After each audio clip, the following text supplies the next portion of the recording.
Big crowd around this section.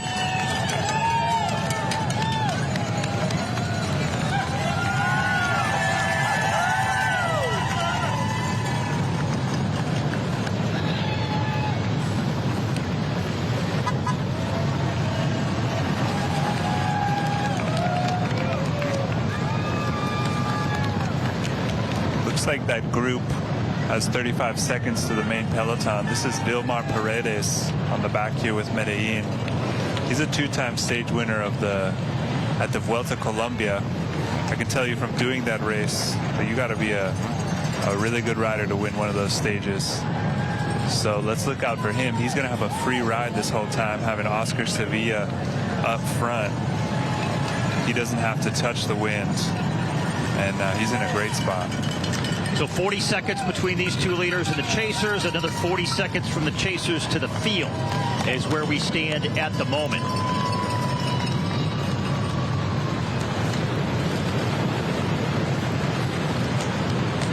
And while Sevilla and Weiss continue to set the pace at the front, let's go back down to Rasan Bahati. Rasan. I'm with Brando of Kaiser Permanente, and we're in Patterson Park, sponsored by Kaiser Permanente. Why did you guys get behind the Maryland Cycling Classic, and specifically having the bike jam here? Thank you. So we got behind the Maryland Cycling Classic. It's a big, huge event out here in Maryland, and we just wanted to come out and support and be big in the community. Yeah, I've been around all week and had the honor of being around some of your colleagues, and they spoke a lot about equity within the community, and I think this bike jam kind of speaks to that. You've been out here all day. How has the vibe been? Yes, we've been out here all day. It's hot. The pace is picking up. It's slowing down now because of the weather, but overall it's been a huge turnout. The kids love the spin art when they come out and get on the bikes and create their own art. And we have a lot of giveaways here for the community, and just to show that we're here to be supportive. And if they have any questions, we're here to answer them. Yeah, so Kaiser has been one of the big reasons why this race even exists, and they're fully committed to making sure everyone within the city of Baltimore, and actually all across the U.S., have health care and proper health care. So thank you, Brando, for your time. Thanks to Kaiser for supporting this, and I hope you get down to the finish and see the exciting finish. Will do. Thank you. Appreciate it. That's it, guys.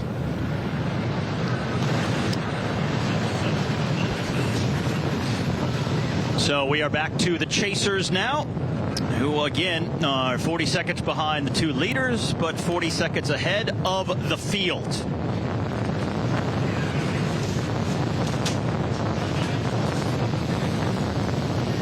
Just north of 40 miles left to go here in this race, and we are joined now here at the finish in our location by someone who knows this race pretty well.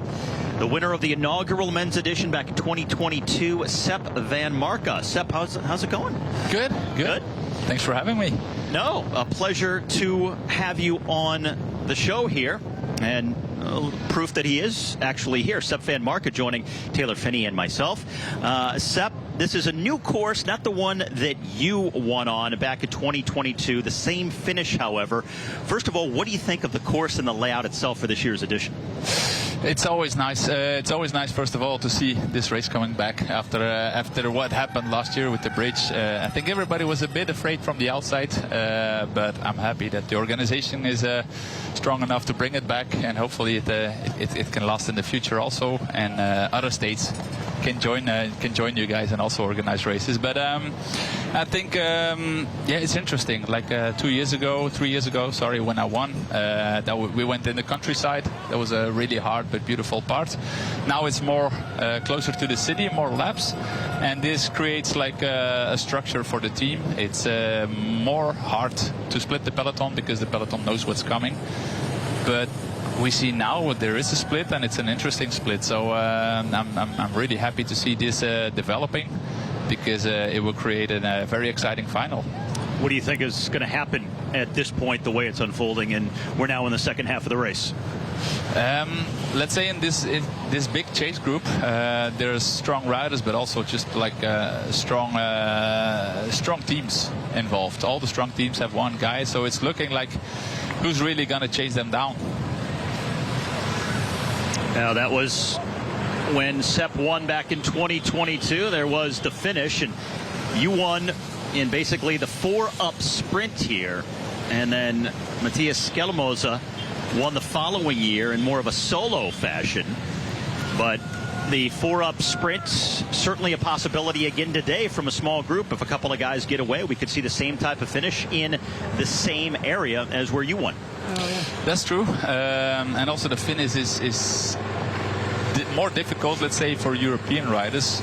In Europe, you always have the same kind of sprints, the same kind of lines, and here it's different because also the last 2 kilometers is a little bit bumping up, then down, bumping up and down. It's a wide road, so you can miscalculate the meters to go. Like when you want to start your sprint, because it's such a wide road, you can make mistakes. And then on the images we saw now from a few years ago when I won, I also went too early, and the second guy just nearly caught me.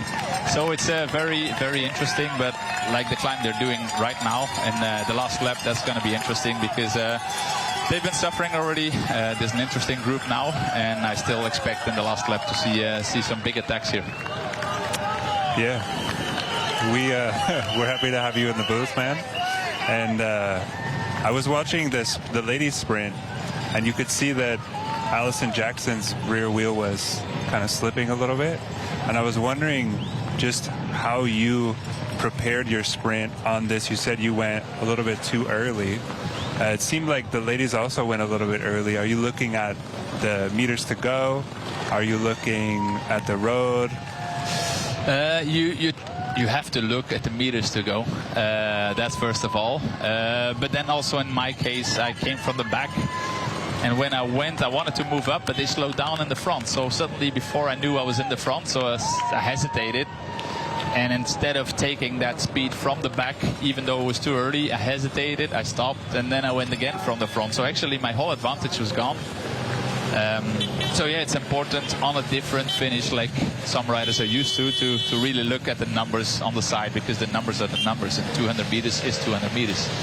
Yeah, and as far as the group tactics, when you are in a group towards the end of the race and you're on these bigger American roads, I mean, for the most part, these riders are used to racing on smaller roads in Europe. How does that affect the sort of tactics of jumping from the group or following moves? It affects a lot for the teams that are here. I would say there's not many teams who are fully committed to the sprint.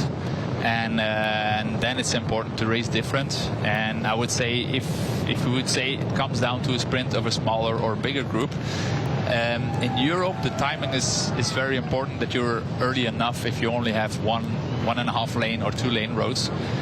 For example, in America, you can wait longer to make your move as a group to go to the front. So you can save your legs a bit longer and at the right time, and then come at one time, because the chances that you will be blocked on that big road is very small. So the 2 leaders have now been caught. Weiss and Sevilla are back with the chasers. Now we have this large group at the very front that contains some pretty marquee names in terms of contenders for the win. We've got just over 40 miles left to go. How does it play out from here? What do you think? Yeah, it's still a long way to go, of course, and we see this split, but we see another split behind.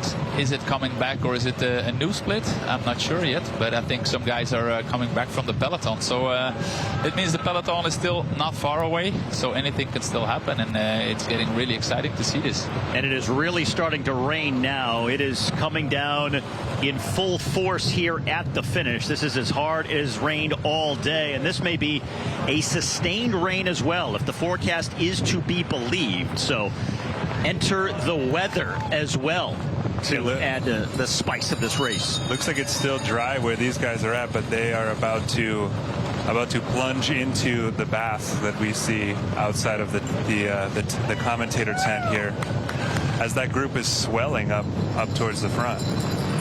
Yeah, it's a new group coming now, with another set of big teams coming. So that's very interesting. I see a team of UNOX I saw a team of Israel also, so they're getting stronger in front. So the umbrellas are out here near the finish, and this is where it's really pouring. Even some puddles starting to form. This is going to be very dicey as they come back in here towards the end of this next lap. This is the full view here. Yeah, this is quite a strong summer storm that we got going on, and that'll make the cobbles even more dicey. They don't have to do too many turns on the cobbles, but just one turn on the cobbles in the wet can be enough. Can be enough, yeah, of course. Not even, hopefully no crashes thinking about, but just the stretch. It puts always the group on the stretch. It creates more fatigue. Even if it's like not so many corners, but still every corner you have to make, you lose a few more meters. Some guys take better corners in the rain than others. And the riders will just get more fatigue from this. How do you take the corners well in the rain? I mean, it's got to be such a nervous prospect.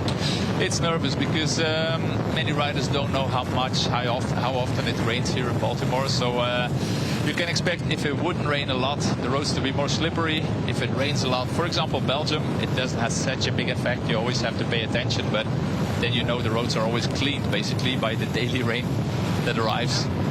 And now the riders will be more cautious when they have to take corners, and some will be confident, others will be cautious, and yeah, it's about being in good position on the important corners. Hitting the technical section of the course just as they're entering into the rain. That was Oscar Sevilla coming off the back of this group, so those two in front have been caught.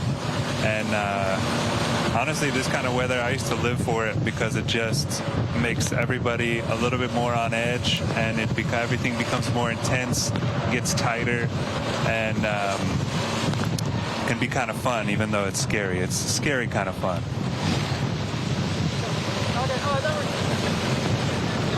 Is it different at all as opposed to, let's say, raining all day from the very start, then dealing with the wet roads versus the roads getting wet as you're riding on them? For sure, mentally, it's a big difference if you don't start in the rain. If you're sitting there in the rain at the starting line, waiting to depart. All right, mentally, that's tough. Just south of 40 miles left to go here at the Maryland Cycling Classic. The Maryland Cycling Classic is presented by Visit Baltimore, proud host of America's biggest professional bike race. Baltimore, you won't get it till you get here. Kaiser Permanente, official healthcare sponsor. We believe that good health begins with healthy communities. We're promoting healthy lifestyles to help Maryland thrive. And by the state of Maryland, from the sandy beaches of the Eastern Shore to the mountains of the West and everywhere in between. Maryland is home to spectacular natural beauty. For inviting you to explore here, there, and everywhere.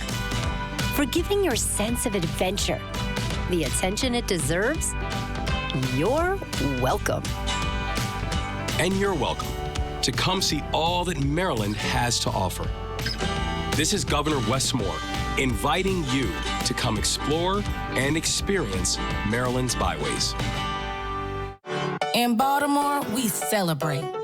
Ours is a city of firsts. From past to present, we're the sum of our traditions. We live our story, savoring the moment and the monumental. When it's time to get down, we're off to block after historic block.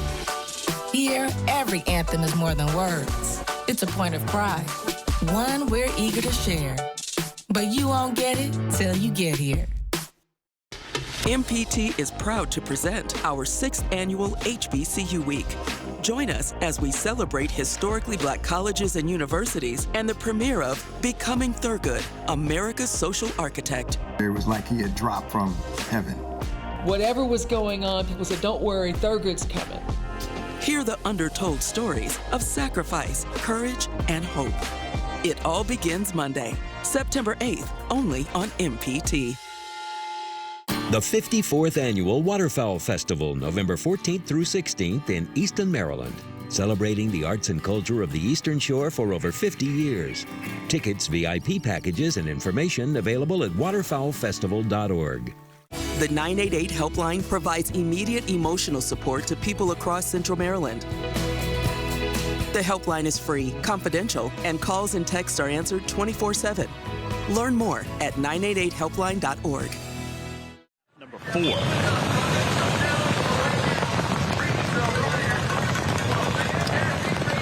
Very steady, hard rain here with 38 miles left to go. Great pictures. And when you think about the protocols and with inclement weather, how bad does it have to get before something would happen? I mean, how much can you race through before there would be some kind of a delay, a postponement, something like that? As long as it's not flooding too badly, then the bike race keeps going. If it's not snowing too badly, then the bike race keeps going. So this is just part of the sport. And yeah, some people respond better to it than others.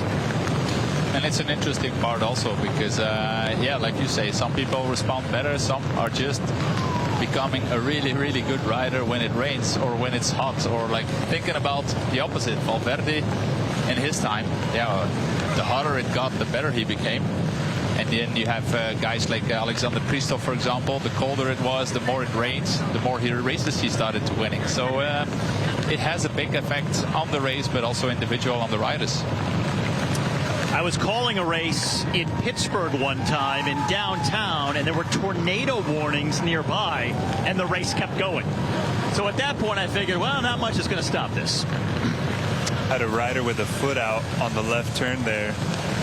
Must be a little slippery. I mean, these are those corners coming in towards the finish area, and so, same with how the riders react to the rain. Some also can corner better than others in the rain.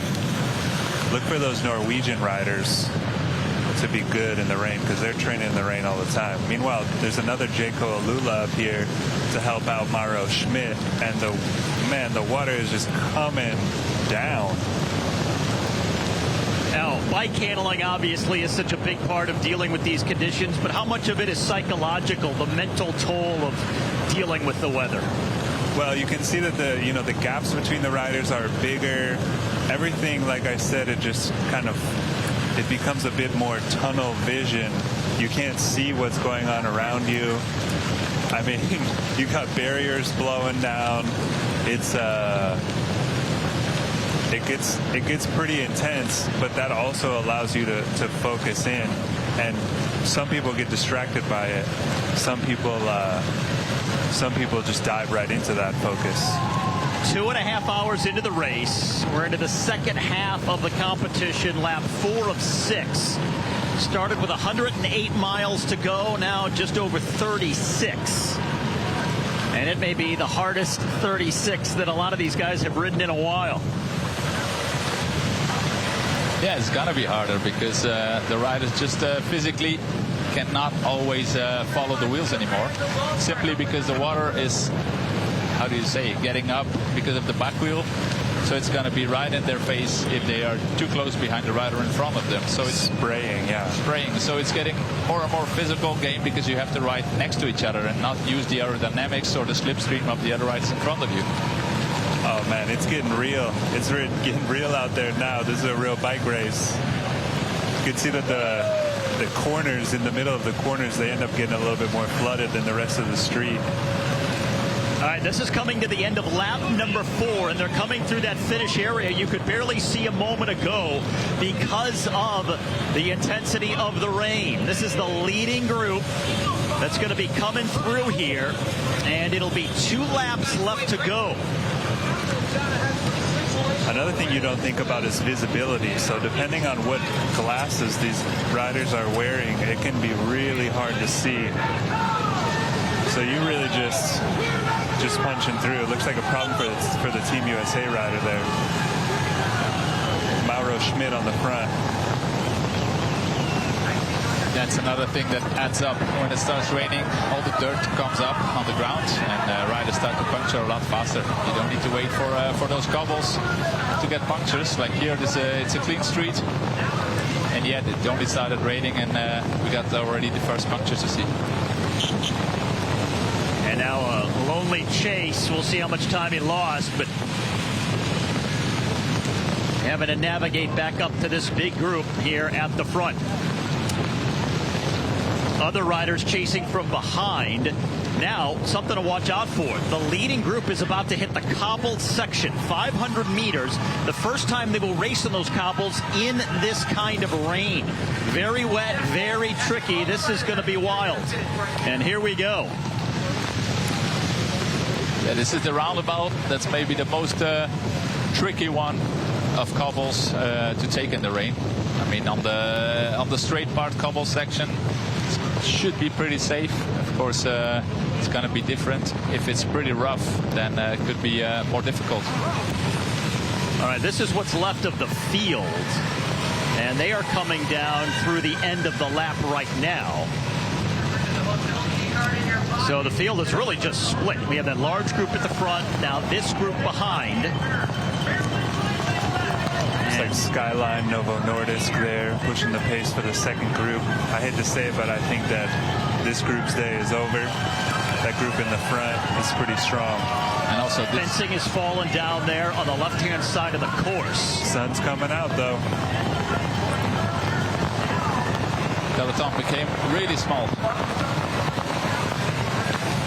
Yeah, the thing about these summer storms is they come in hard, but they come out, they leave quickly. All right, now we will move back to the leading group here on the cobbles.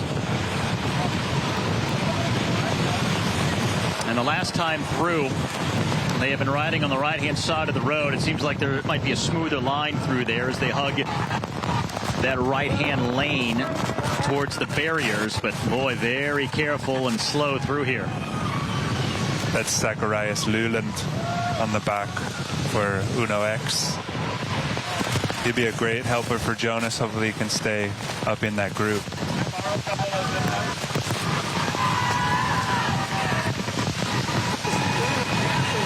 You can see how difficult it became to take the corners. If you see the first one in the group, how far he's away already from the two last guys here. They're about to get dropped just because of the rain. How many risks do you want to take? That'll be the question as we get deeper into this race with wet roads. Especially when you think about the end of the lap and the circuit here, which at the end of the race will be the final 2K and 4 different 90-degree corners. If those are wet, if we have a group coming in that's really fighting for the finish, that could be treacherous. We've still got Wilmar Paredes, the Colombian for Team Medellin, on the back of that group. He's a fast finisher. I'm going to keep my eye on him. All right, they're going through Patterson Park now. And a big group at the front of this race after catching the two-man breakaway earlier in the race.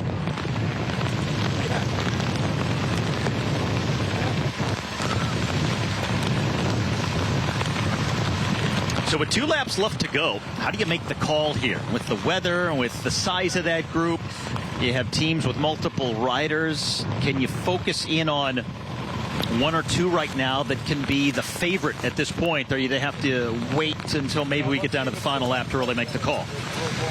I think they have a good view on it now. If the list is complete, there are some really strong riders, not particularly sprinters. There's a few guys with a really good sprint. They can count on it or bet on it, but there's some guys like Abrahamsen. You know he's going to attack. You know he's going to make the race really hard. And then, for example, Paulus, just saying some names.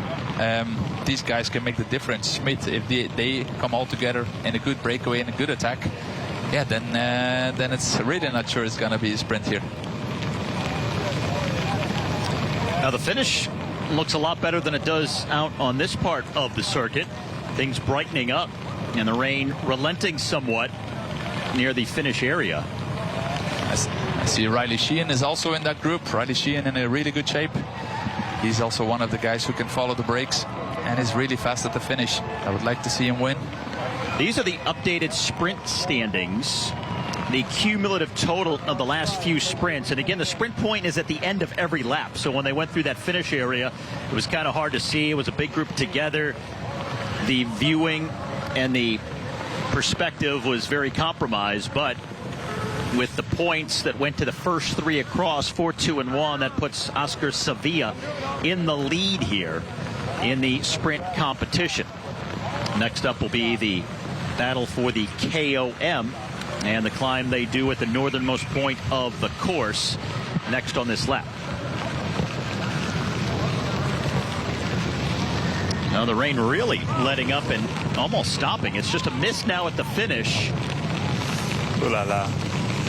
But still pretty hard out here at this point on the course. To answer your question that you posed earlier, also the radios don't always work in the rain. Most of the time they will stop working, whether they even worked in the first place. I wanted to say, you can, if you say don't always work, you can skip the always. Right. They just don't work in the rain. Yeah. Especially because like the team cars are still behind the peloton, which is already more or less 1 kilometer, or how do you say, 1 mile, 1 mile behind maybe. So that's already a difficulty. And then with the rain, just the water gets soaked by the radio gets soaked by the water. And just riders have no communication anymore with the sports director in the back. So they have to rely on themselves and on their teammates. Real racing. Nobody in the ear. Looks like Tudor, EF, and Uno X have the most numbers in this group. They seem to be working pretty well. So there's a bit of a lull as a couple of riders boost off the front. Abrahamsen. He sees his chance and he won't wait for it. Abrahamsen, who won Franco Belge lately in Belgium, also a really hard race. Yeah, Abrahamsen's been on a tear since he won the stage at the Tour de France ahead of Mauro Schmidt, who's also in this group, and also following him up the road. Tricky little feed zone section right at the top of that hill coming out of the park. So it's these kind of riders that end up sneaking away. You don't even see it. That's true. Maybe one of the strongest riders in this group. And then if they get a gap of 5 meters, you know it's always dangerous. There's Quinn Simmons. Looks like he's pulled out of the race on the way back to the hotel. And the stars and stripes there on the right-hand side of the screen. That's interesting. So he's abandoned the race, and now one of the favorites goes by the boards. I think him and many guys saw they were in a losing position, in a bad situation when they were still in the peloton. You know, if there's a group of about 20 riders getting away with all the big teams involved, then you know nobody's going to chase it down. Nobody's going to be capable of chasing it down. So he knows that chance is lost, and with this storm, then many riders think like, I'll just try to stay healthy, go to the hotel. My race is lost anyway, and next week we have a new chance. He will be in the shower within the next 4 to 5 minutes. Now these riders in a different kind of shower, but it is slowed to a trickle here as the sun has come out, and now just kind of a mist. But at the finish it's clearing up, and it looks like out on the race course it's starting to clear up as well. But still very wet roads. I mean, with such a downpour, they're going to be wet for a while. Paredes from Medellin, the Colombian team, he's always sitting on the back of that group. He's a fast finisher. Like I said, he won 2 stages of the Vuelta Colombia, 2 sprints. He can hang on to these guys over the climbs. I'm sure Abrahamsen and Schmidt, they're going to try to go for it on the climbs, but I keep looking at him. He's got the sprinter legs and everything. Yeah, 17 riders in this group right now, and pretty much no chase at this point. Even before the rain, the chase didn't really exist because the field had been splintered so much, and no organization, no advantage in any kind of numbers for one team to pull. So You're looking at the group that will eventually decide this race, but it's still a big one. Riley Sheehan also sitting pretty there with Israel Premier Tech. He's from Boulder, Colorado. Great talent. He's had also a great summer. And is it his second year as a pro? Yeah, it's the second year. Last year he started off really well in the spring with an 11th place in Tour of Flanders. This year, the start of the season wasn't as great, but now, like you say, in the summer he's bouncing back. Did a really strong Tour of Germany, was a couple of times podium there. Could have won a stage, but he raised his hands just too early on the line, and right at the end, a rival passed him, but still podiumed in GC, so he's in shape. Here, number 79. He has a teammate in front with him, Orit Kogut, and he's one of the sprinters in the team. So they have two options, and both strong options actually. I expect also if Motorschmidt or Abrahamsen would attack, that Riley Sheehan would follow, and that they'd keep Kogut for the sprint. And also EF has the same bullets with Paulus to attack, and then with Marijn Vandenberg to sprint if it's needed. Okay. Just inside of 20 riders in the decisive group here on the penultimate lap at the Maryland Cycling Classic in Baltimore.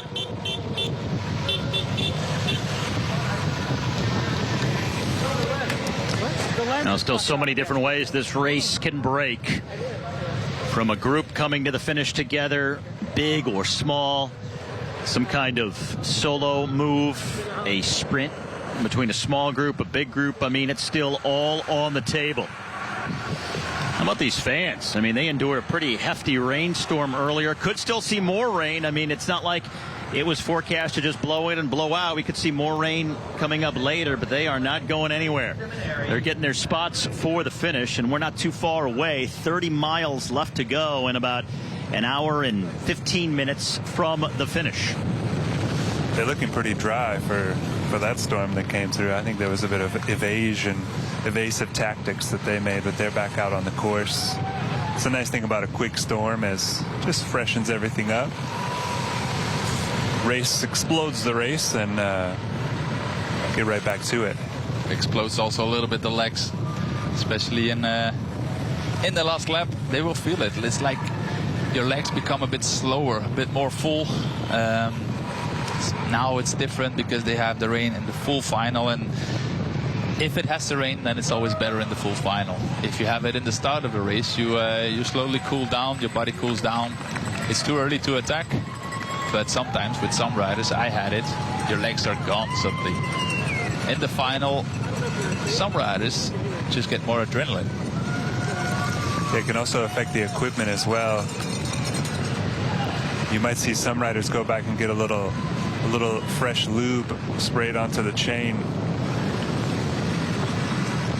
All right, single file here with our 17 riders at the front of the race on lap number 5.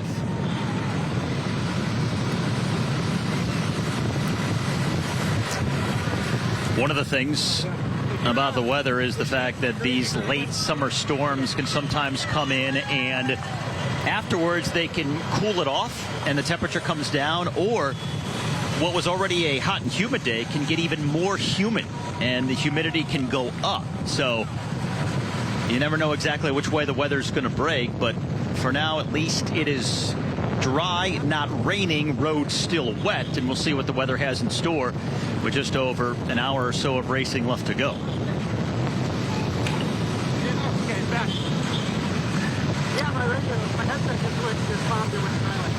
And again, who knows, radios could most likely not be working, so these riders freelancing it on their own. You have a team like EF that has multiple riders in here, so they could rely on each other to discuss tactics and formulate a plan. It's also difficulty to decide the tactics when you know the peloton probably is not coming back. When the peloton is still close enough, you have to keep rotating, you have to keep the chain going. When you know the peloton would be too far behind, which they don't know now because of the radio communication, then you have to keep the chain going. When you know the peloton is still close enough, you have to keep rotating, you have to keep the chain going. When you know the peloton would be too far behind, which they don't know now because of the radio communication, yeah, then you can start to gamble more. You can save the legs. You try not to rotate so much or slower to save the legs for the final. So that's something, if they don't have communication, if they would not know how far they are in front of the peloton, it's a big gamble you have to take. That's a very good point. That park on the left-hand side of the map is Druid Park.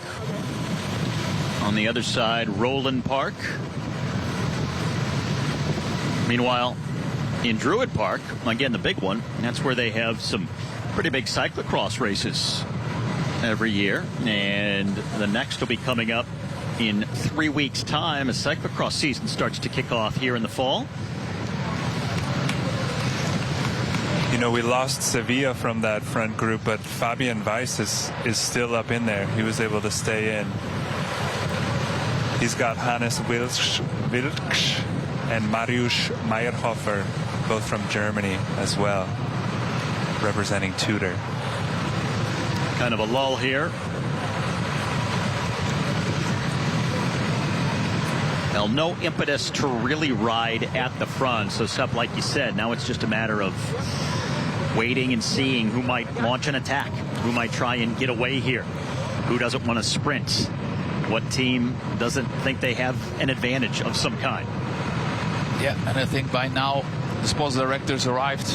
Now we see the first car of Total, and then they can try to connect again. Is it through the radios or in real life? Discuss on the car.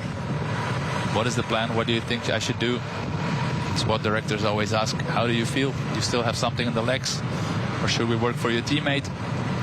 And then it's about being honest to yourself and to your teammate. How often is a cyclist honest? When they have big ambitions, but they might not be feeling it in the legs. When you're asked point blank in a race, how often would you say they're really honest about it? It depends. In this race, I would say they will be pretty honest. Depends if you are stressed about the contract, you will rather say, yes, I still have the legs. But if you're not stressed about it, then you can be honest, because you also don't want to say, yes, I have the legs, and then kind of fail. But of course, sprinters will always say, I still have the legs, if they can, for the bunch sprint, because they know they only have a few opportunities in the year, and if they say no to one opportunity, it's gone. And in this situation, sometimes they have to rely on themselves and one other teammate, so they just have to be honest, because you want to win this race. That's Brandon McNulty of the U.S. there in the blue, red, and white at the very back. Number 193, a big name coming into this race, and one of the most prominent Americans racing at the World Tour level over in Europe. He's sitting at the back of this 17-rider group, which is at the front of the race right now. Very dangerous rider for this final. Just won Tour of Poland, so in a great shape. He doesn't have teammates apparently, but he's strong enough by himself. Where would he go when attacking from distance? Because he doesn't have teammates, probably doesn't want it to come down to a sprint. So if you're thinking about Brandon McNulty, if you were advising him, what would you say? I would say let the other teams still work like they do now. Make sure they lose one or two guys of each team, and then it's man-to-man. And yeah, the easiest thing to say is on the climb up for him. Maybe it's not punchy enough, but still, if he creates fatigue for the others, he can try again afterwards. And maybe if they hesitate one time, he's a great time trialist. If they hesitate one time, he's gone. But for now, it's better to make these guys work, do the job, then you're also sure to stay in front. That's Fabian Weiss on the front. Can't get enough of the win today.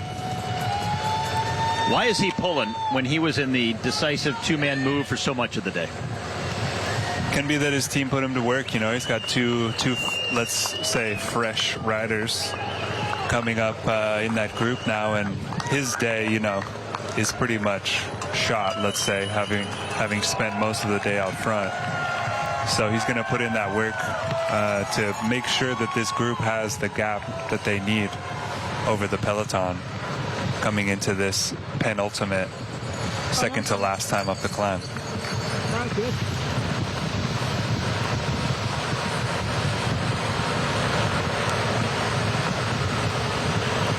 Another young talent in this group is Matthias Kopecky for Team Novo Nordisk. He's a young Czech rider who lives in Girona. Real talent, got a good sprint on him. And one to watch. Surprise, one to watch. All right, they are headed towards the key climb. Another King of the Mountains point coming up with just under 27 miles left to go.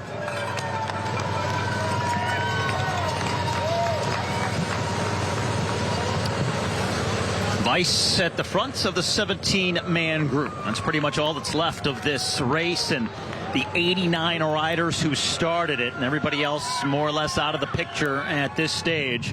Going through the heavier rainstorm, now still on wet roads, but it is dry, making the race steadily uphill towards the King of the Mountain before it loops around and heads back south towards the end of lap 5. The screen was showing that Larry Warbasse is also in that group for Tudor Pro Cycling. That's great for him. We got solid American representation up in this group with Nielsen Paulus, Riley Sheehan, Brandon McNulty. It looks like Artem Schmidt.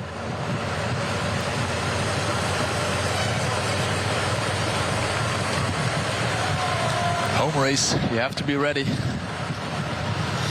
Yeah, the Americans always get G'd up for the home race, and we only got one of them, the Maryland Cycling Classic. Larry Warbasse, a national road champion for the U.S. way back in 2017. The Michigan native, now 35 years of age, one of the veterans, but in this select group here. One of the nicest guys you'll meet, and just truly loves cycling, training, racing. He's had a long career. He's had to fight for it, but he's a big talent and a really great guy off the bike as well. This is the very front as we come up on the final 25 miles here in this third edition of the Maryland Cycling Classic here in Baltimore.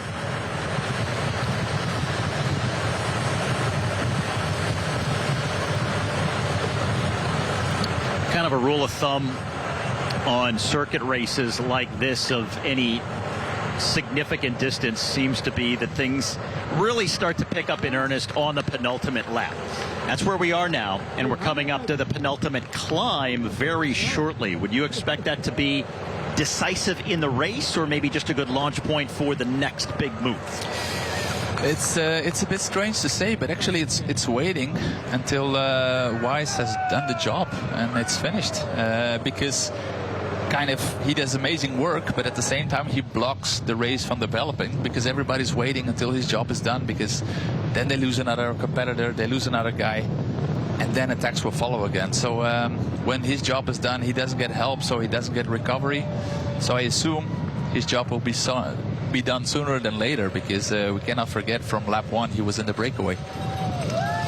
I'm going to guess that when they make that right-hand turn onto the climb, which is coming up fairly shortly, he's going to swing off and the race will open up again. Just like Sepp said, he sort of neutralized the attacks, which allow for some breathing room in the group. You don't have to be so alert and aware of what's going on. But you see this happen as you come into the KOM, leading into the climbs, the bigger parts of the race, that the riders tend to wait until those moments. So here we go right, and let's see what happens. All we can see is the roads are dry again. Not at the finish yet, not raining, it's sunny at the finish, but where they are now, no rain. And starting to really go uphill here. This climb that is just about half a mile. Average is 7%. 900 meters long. And then at the top there's a false flat. Here we go. So I see Tudor has actually 4 guys, not only 3. So they were very strong in the break. I think it's about to be 3. It's 3. Who is that? Donaldson from from Jaco Alula. Young talent. A lot of young talent up in this front group. Super cool to see. Yeah, it's a more open race. We don't see it so often that 20 guys get away and they will decide the final. Yeah, this is Bob Donaldson's first year as a pro. He finished second in the under-23 edition of Paris-Roubaix last year in 2024. That's his favorite race.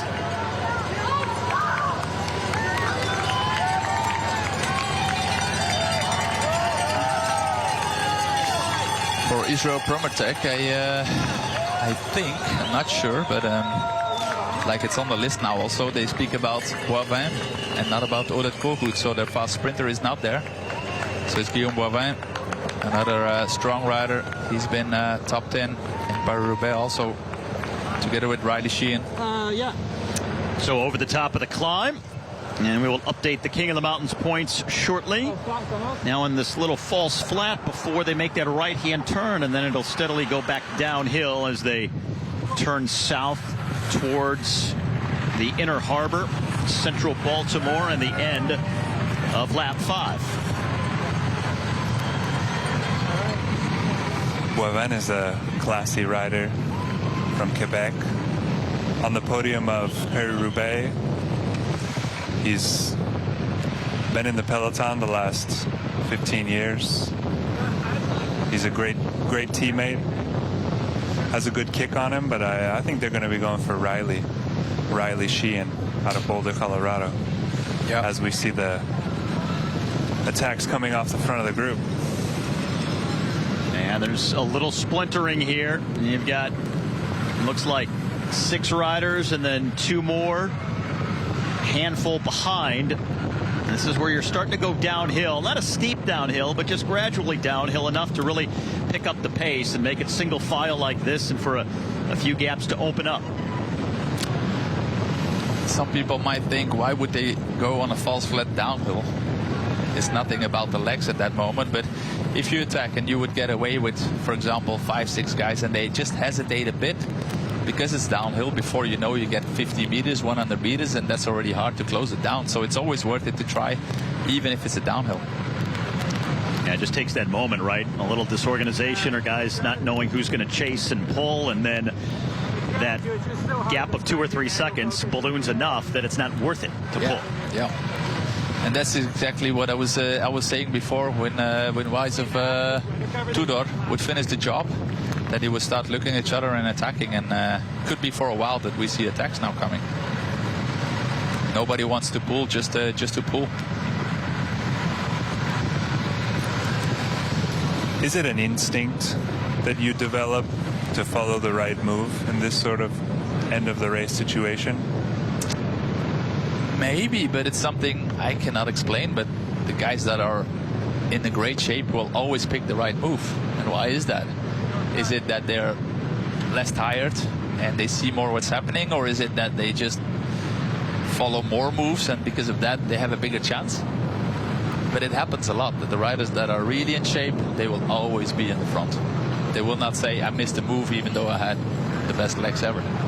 Yeah, it's true. Was a mystery that always confused me as a rider. I never mastered that. And you can see how it could be a numbers game, right? If you follow enough moves, more often than not, you're probably going to get the right one. Yeah. But just having that ability in a split second, right, in the blink of an eye, to kind of identify a dangerous rider and get a feel for how the race is developing, how that rider looks in terms of form, and be able to jump on the wheel. I mean, it is a skill. It is a skill, and it's a skill, it's a talent that you cannot put in data. You cannot put in numbers, and often it's not seen, especially in 2025, where everything is about the power and the numbers you produce.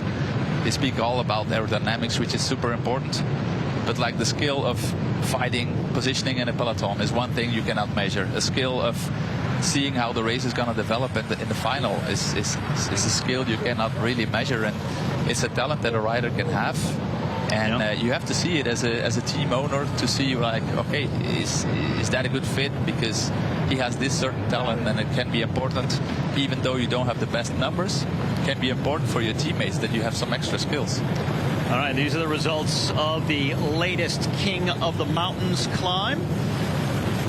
With just over 20 miles left to go, it's all downhill now towards the end of lap number 5 here, with just about an hour left to go here in the Maryland Cycling Classic.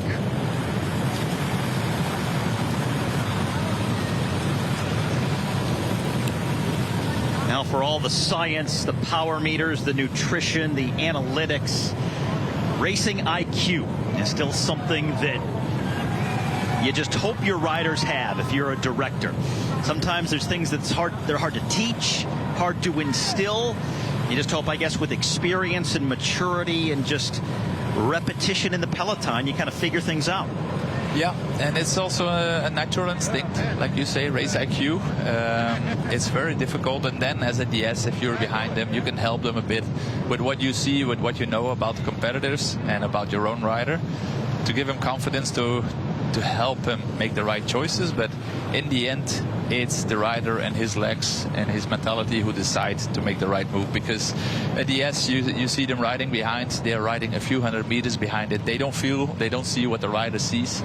And also just what people need to know, like the sports director in the car, he sees every image that we are seeing. He sees it with a delay of like 20 seconds. So the micro decisions can never be made by the sports director, but always needs to be from the rider. Yeah.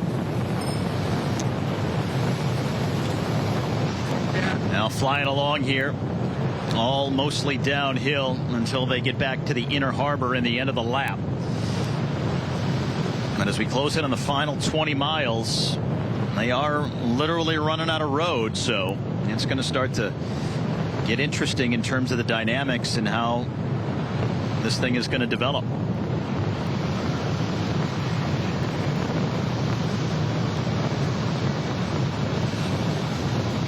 Still a big group, slight gaps in between, but largely all together here.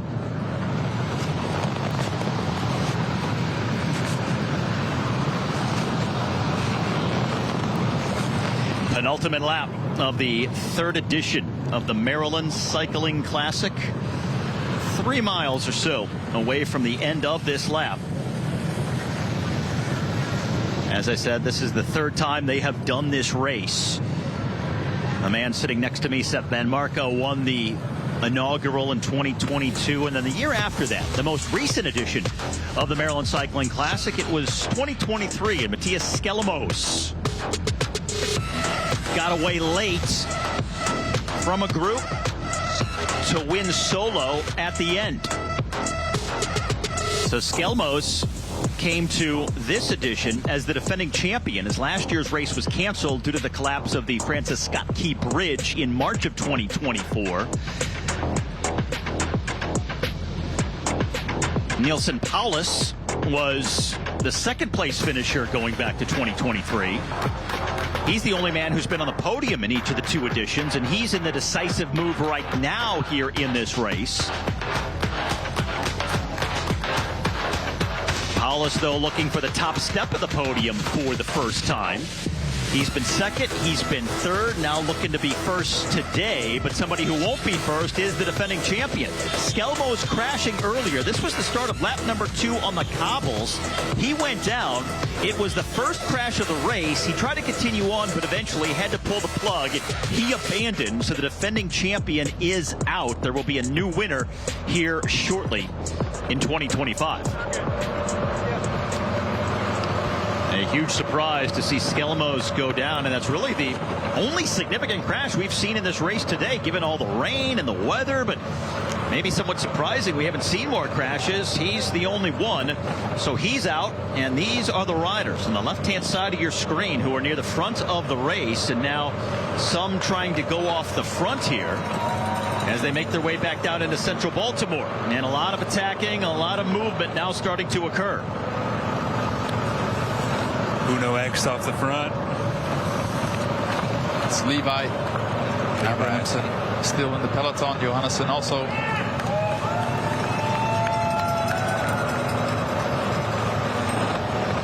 Not their leader, but still Abrahamson bridging across now because about eight guys are getting together, so it's a dangerous move. If you have three guys in this big group, you want to have at least 2 guys in the front. Riley Sheehan at the moment missing the good split. Now it's getting really dangerous. If guys keep waiting here, Marijn van den Berg also doesn't move. That could be decisive.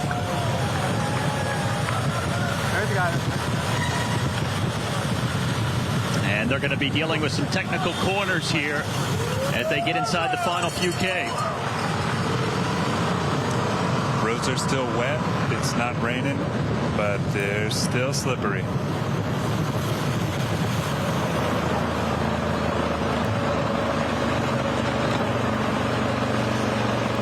Yeah, you do not want to end up in the last couple riders off the back of the front group and watch that race ride away from you, but that's just what's going to happen. I can see this group kind of whittling down over the course of the last lap, but we only got 1 lap to go.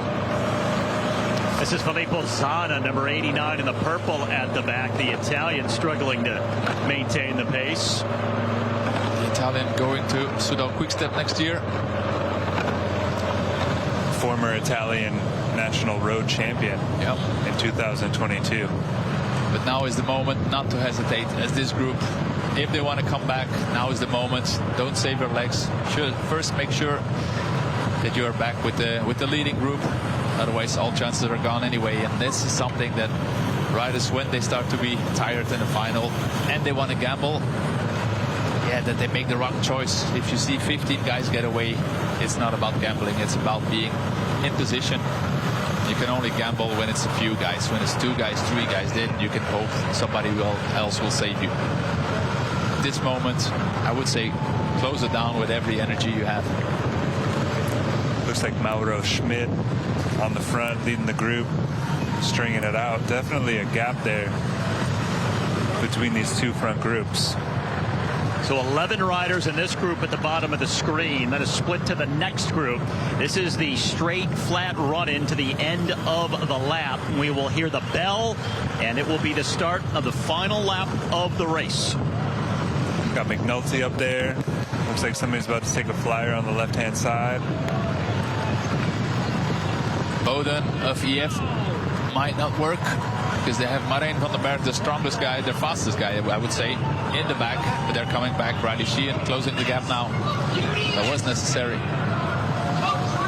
Great performance from Tudor Pro Cycling here at this race today. They've been super active and had numbers in the front. Intermediate sprint points here. And the bell coming. And Boden with a puncture. He has a puncture. Bad moment for it. Last lap at the Maryland Cycling Classic. Looks like those groups are going to come back together, but looks like a bit of a touch of wheels on the left side. So we had a mechanical touch of wheels, kind of dicey, starting this final lap. And now remember, we're going to deal with the cobbles one more time. 500 meters of cobbles. May still be wet in some spots as well. And with the race really picking up in terms of the speed and the intensity, this could be interesting. This is the rider that nearly crashed in the corner. And Kopecky, the rider from Czechia. And this is the difficulty, like you mentioned. Some parts are still wet, other parts are dry. They come from a dry part of the race, and suddenly they have some corners in the wet. They go full gas without forgetting that it's dangerous again. Then you get a chain reaction. Yeah, we saw Dujardin from Total Energies spraying off his glasses, and it's not guaranteed that all of these riders have sprayed off the mud from their glasses, so they are still maybe going to be having trouble seeing. Especially when you spray it off with sugar water. With the 100 grams of carbs, a couple of those grams are going to stick. It's getting foggy here. There's Paredes still in third position from the Colombian team, Medellin. All right, let's go back to what happened a moment ago. I think it was hard to see, but a rider hitting the barrier, it looked like. Yeah, Oh, no. He just got pushed hard. Yeah, he clips the barrier after almost touching wheels there. Okay, that's impressive, though. To hit a piece of metal while you're riding a bike and stay upright. Yeah, so that's Kopecky again. That's why he's at the back. That's a shame, man. And here he is now. He's at the back of this group as they're on the cobbles for the final time. Let's go, Matthias. Great talent for Team Novo Nordisk. Coming out of Czech, living in Girona. Slowly coming back, but it's not easy. It takes a lot of energy. Not easy, and these guys are sprinting out of the corners. But this group is abnormally strung out due to the fact that the roads are wet. Can play it to his favor to make it back, but here comes Abrahamson. Tudor again on the wheel. Schmidt on the left sees the danger. Something with EF, raised hand, looks like maybe a flat. That could be Nielsen Paulus. That would be the second flat in 2 kilometers. Now that'd be Brandon McNulty, who's moving up into third position on the road too, in a blue jersey. And the group is getting smaller and smaller. These are strong moves right now. That's their second puncture in 2 kilometers. So maybe it is Nielsen Paulus. This is one of the favorites. Maybe the car is not back yet. Takes time. This is not the time you want to have a flat, especially not right after another one of your teammates. Going to be very hard pressed to make it back to that front group. Boy, what a heavy blow for EF. I mean, for so long in this group, they were sitting pretty with numbers, several teammates, and now all of a sudden, within the matter of a couple of minutes, it has all gone sideways. And Paulus, you can see visibly frustrated with how long this is taking. He's been on the podium in each of the last 2 editions. The only place he hasn't finished is first. Coming this year, hoping that he could rectify that and finally climb to the top step. But boy, oh boy, this is really damaging his chances. See, this is neutral support. This is not his team support. So this is not a Formula One wheel change. We just saw his teammate passing Baudin, who got a new wheel. So I expect the team car still has to follow, still has to arrive. So it's going to be very difficult to have another podium for Paulus. That's game over for Paulus, I'm sorry to say. Wow. Took too long. Terrible break. That's what happens when you're riding on air-inflated rubber. Oh, so neither of those wheels are going to work there.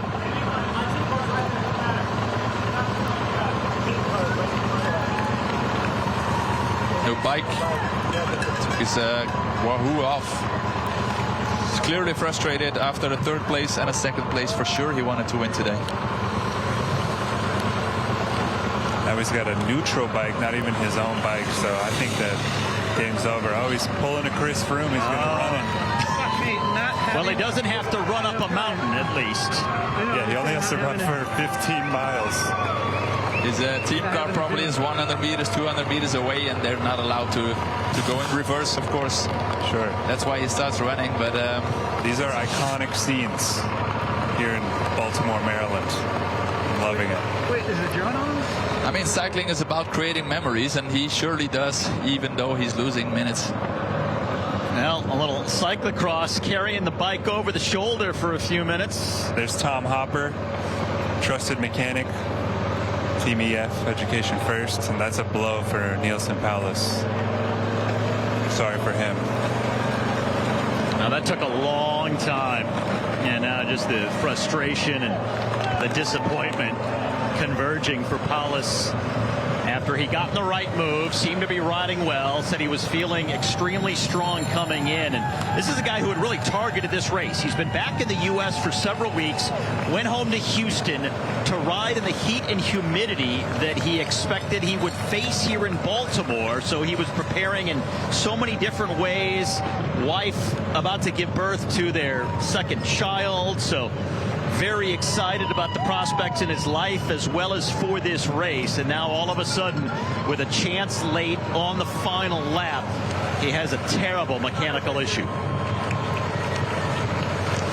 Unfortunately, we have to say it's part of cycling. Races have been decided because of mechanicals, and this is one of them, and it's always sad to see. but it's part of it. Here goes Brandon McNulty. Now this is a bit of an uphill section, so just putting the hurt down. This man can climb. It's not a climb necessarily, but anytime you got a climber attacking on a hill in front of you, you're going to be hurting.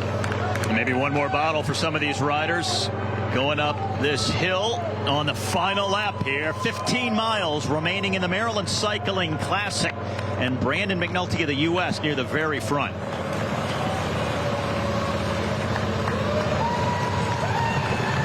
So Nielsen Paulus is just over a mile back of the leaders now. No bottles yet. Means the sports director hasn't returned to him yet. We'll give him more bottles, but 1.5 mile, 1 mile, it's a long way to go. Yeah, like Seb said, that was about the bike change. That was just a series of unfortunate events with his teammate flatting before, not having the car immediately there. I mean, he would have been hard pressed to catch back up, even if he had a super quick bike change. But I think they tried 2 wheels and tried to give him another bike, and yeah, he's putting in a valiant effort, but his race is over. I think at this moment we both had it, Taylor, in the past, like this is frustration. This is riding on frustration, like emptying the mental tank that you have now, because you know you had the legs to race the final, and he also knows normally he cannot come back. But then you just want to show for yourself what you still had in the legs. And the other difficult thing, too, is even let's say he was closer, right, after he got this new bike. He would have still had to use so much energy to get back to that group. Had he even done that, to then have anything left to try and win at the end would have been especially difficult. Especially difficult, but the thing is, you would have still had the chance. Yeah, sure. Even if the legs are empty, just with some luck, you could still win this race. And now even that luck is not enough anymore. Yeah, it's a home race. He's performed well here in the past, and he's putting in the effort. He's got the TV moto with him. He'll know that. So he's pushing, and we congratulate him for that, and we thank him for his effort.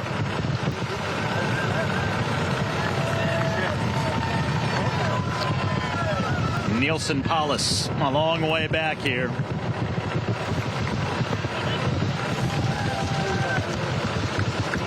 And we will see just where he is compared to the leaders right now. Last lap of 6 here at this 3rd edition of the Maryland Cycling Classic. That's a long way. Well, as far as features on this circuit, which is 18 miles long, still have the final climb up the KOM to go. Now TJ Van Garder in there, team director in the car. He knows the race is over. He just sent the team car ahead. Here comes my boy, Vilmar. Whoa, he goes down. Around that roundabout, still wet spots on the road, crashing hard as the race goes by. Jinxed him. Yeah. The announcer jinx is real, Taylor. I know you're still new to this side, but it does happen. Oh, man. That was my pick. That was my dark horse. Man, slippery roads. Don't blame it on yourself. Otherwise, the next races you cannot say anything anymore. It's true. It's going to be very quiet. One and done.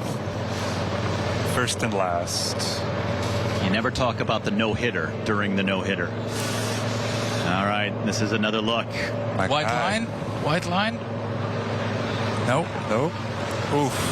Just a slippery spot. Both wheels. It is a spot where the cars take the corners. There's always a bit of oil on those corners, especially when there's a lot of cars who have to stop and gas again to go. And then with the first rain, it always gets more slippery with the oil on the road. McNulty. Looks like Riley Sheehan right on his wheel. Frosted tips. It's Guillaume Boivin, which mid also on the wheel. Guillaume. Yeah, so Guillaume Boivin, Sheehan, McNulty, all near the front there, all looking pretty strong. But no one really launching a significant move right now. That's the thing with this course. Like I said, it's sneaky. You know, that this is an overpass, but it's a bit of a hill. It's not enough of a hill, let's say, to create a huge selection, but it's enough to create a little bit of confusion. And it's those top riders that are just going to sneak away and claim this victory.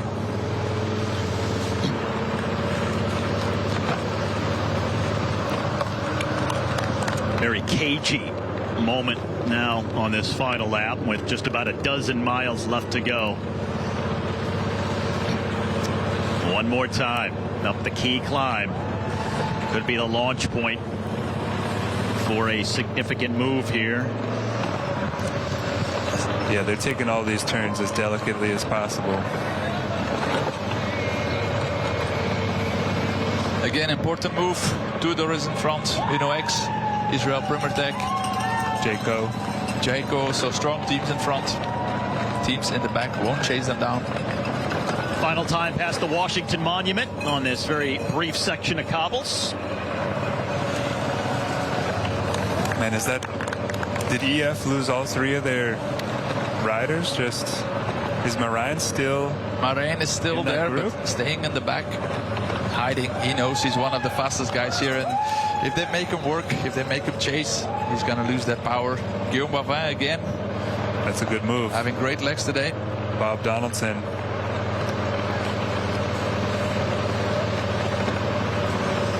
And you know, this road coming from downtown all the way to the climb is just stair-stepping up. You can see it with the Washington Monument in the back. It just climbs up a bit, goes down, climbs up. Yeah, this is Baudin. Baudin, the Frenchman on EF. So he's behind the leaders. So Baudin and also Nielsen Paulus, who were with the leaders, now have dropped behind. So EF down to 1 in that front group. But it's still a strong one. They can still win the race. Looks like Kopecky made it back to that front group eventually. That's a super strong bridge back up to the front. We got distracted with all that chaos. All right, so closing in on the final 11 miles. Still one more climb to go, and still several riders in position battling at the front of the race here at the Maryland Cycling Classic. The Maryland Cycling Classic is presented by Visit Baltimore, proud host of America's biggest professional bike race. Baltimore, you won't get it till you get here. Kaiser Permanente, official healthcare sponsor. We believe that good health begins with healthy communities. We're promoting healthy lifestyles to help Maryland thrive. And by the state of Maryland, from the sandy beaches of the Eastern Shore to the mountains of the West and everywhere in between. Maryland is home to spectacular natural beauty. In Baltimore, we play. In this city, we lead with heart. We back it up with passion and plenty of hustle. We rep purple and black and orange and every color of the rainbow. Here we play our way, which means everyone is free to jump in. Because game time is just a state of mind. And you got next. But you won't get it till you get here. Parkinson's is more than a tremor. It touches every part of life, affecting movement, mood, cognition, and daily activities. At the Davis Phinney Foundation, we help people with Parkinson's by providing proven programs, resources, and ongoing support that improves quality of life. Our community shares experiences, celebrates victories, and faces challenges together. We offer practical tools that make a real difference. Visit dpf.org/Parkinson's. Follow us on social media and discover how to live well today. The work and life of Thurgood Marshall literally changed this country. Legally speaking, he's one of the founding fathers. Whatever was going on, people said, don't worry, Thurgood's coming. Thurgood's coming. Thurgood is coming. He understood how to use the power of his voice. He's the only Supreme Court justice who was more famous for what he did before rising to justice.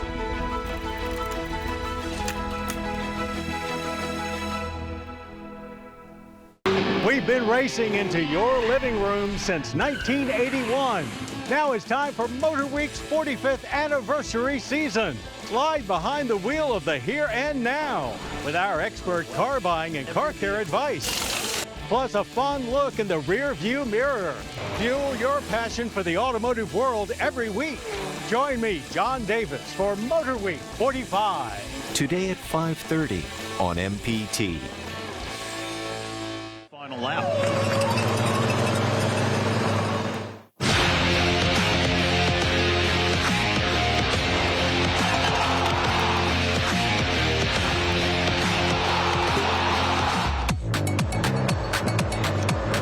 The biggest professional bike race in the U.S., the Maryland Cycling Classic, and it has been a day. We have seen rain.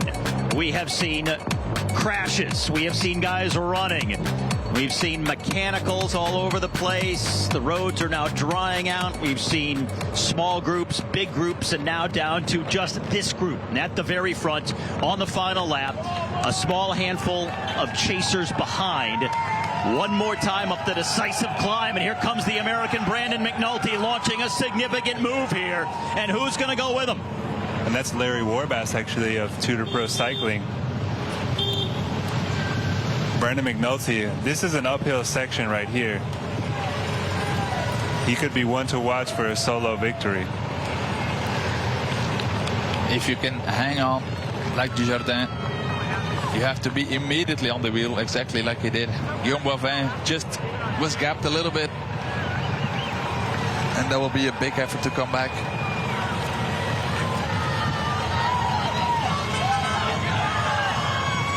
McNulty, twice a runner-up at the U.S. National Championships road race, winner of the Tour of Poland earlier this year. At the Olympics last year, he was top 5 in the individual time trial. Now at the front of this Maryland Cycling Classic with a fellow American Warbass right behind. Only 2 guys left. Let's go, Brandon. Dujardin is definitely not going to pull through. He knows that he's not as strong as Brandon McNulty. McNulty just has to put the power down and hope that he can drop him on the last time up the KOM.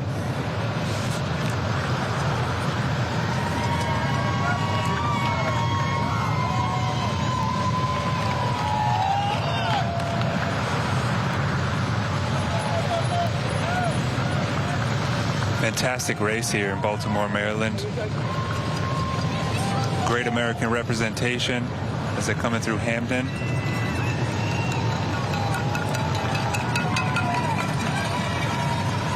So McNulty and Dujardin, the 2 riders at the very front on this final lap. And will they ride away? McNulty on loan from UAE with Team USA. Tanner Putt, or Mike Creed, sorry, in the team car. Old veteran. If the radios still work, Mike Creed's going to be, he's a tactical mastermind. And he's going to be amping him up. Now, if you were Mike Creed right now, what would you be saying? What would be your tactics? Well, Dujardin's not gonna roll through, but Brandon is a very accomplished time trialist. He knows how to pace an effort like this. We're into the last under 9 miles to go. He just needs to drop Dujardin basically on this KOM. If he can't drop him on the KOM, then he can start to play games with him a little bit and ask him to roll through. What do you think, Seb? Yeah, for sure. That's the only chance he has, and also Dujardin knows, like, okay, I will just follow. McNulty gonna keep riding. It's a home race. He's the strongest. Also, McNulty knows he's the strongest on the road. And Dujardin just has to make it come down to a sprint, and then he has a chance. And anything else that he does is lost energy, except when he's over the climb. If I was him, then I would start working. So McNulty would also keep working. This is a great scenario for Dujardin. Couldn't be better. For McNulty, it's a good scenario, but one rider having with you is a difficulty. Maybe for McNulty it was better to be with 4 or 5, because then he could gamble and try to attack. Now with one rider, there's only one rider to watch, and then it's very difficult to get away. You cannot surprise him. Yeah, this climb is it's short, but it's still a climb, and Brendan McNulty, one of the best climbers in the world. I believe he can drop him. But these guys are rolling pretty good behind. UNOX and Tudor, they both have 2 riders respectively. Guillaume Boivin from Israel, Premier Tech, he sat on the back, not pulling through. Mauro Schmidt. I mean, these are race winners. We got Larry Warbass in there. Very strong group, but McNulty got away from that group, from the riders. They know it was a decisive move that he could make, and he still, made a gap. So if he keeps going, if he wants to keep going with Dujardin in the wheel, they're gonna have to be at their best to still close it down. Yeah, we're coming up to the moment right now. About to turn right onto the KOM, and let's see if Brendan can drop Dujardin. Sandy Dujardin. Now the 28-year-old veteran who knows how to climb. He won the mountains classification of a smaller race over a decade ago, just when he was getting his career started in the Alps. He has won a sprint classification at the Tour of Rwanda. So he's one of those riders that can win in different ways. And right now, his way is just sitting on the wheel of Brandon McNulty of the U.S. Here we go. They're on the climb. Looked like McNulty was putting in the acceleration from the bottom. It's not a long climb, but it's possible. Let's go, Brandon. That's exactly what he has to do. Use every meter of that climb. He's the best climber. He can extend that effort for as long as he wants. And you see Dujardin suffering to hold on the wheel, but he's still there. The advantage that Dujardin has is that he's been able to sit on the wheel up until this point, whereas Brandon's been pushing into the wind. We see the Uno X riders coming from the back. Johansson, 6th at the Tour this year. Anybody from here going to get across? No, not in my opinion. You see the group is falling apart. Johansson is getting away behind them. 4 guys, 1 guy getting dropped. So it's not a cohesion really. They cannot go far. They cannot go faster. And like I just said before, McNulty just won a week ago. He won Tour of Poland. So if he really wants to go full in his home country, it's going to be very difficult to get him back. Look, he extended the gap.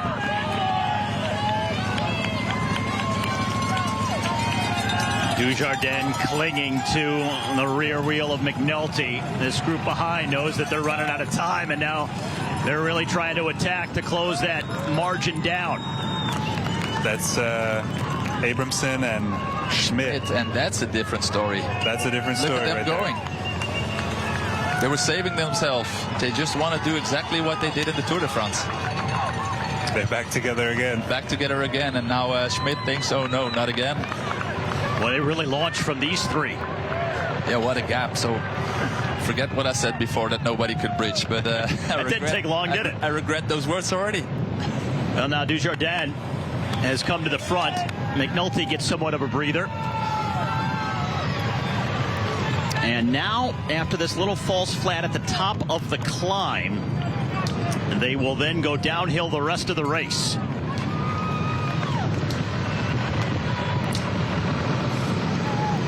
They see them in front of them already. The gap went down to maybe 15 seconds. They're having some deja vu. Stage 11, Tour de France. If I was Dujardin, I would start pulling now. He passed the climb, he survived. His chances only get bigger if he holds off Schmidt and Abrahamson. Abrahamson, like we saw before this year, can be really fast in a small group sprint.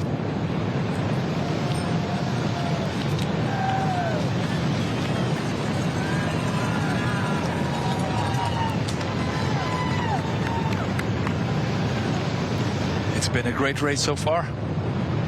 And we've seen just about everything, including very diverse weather.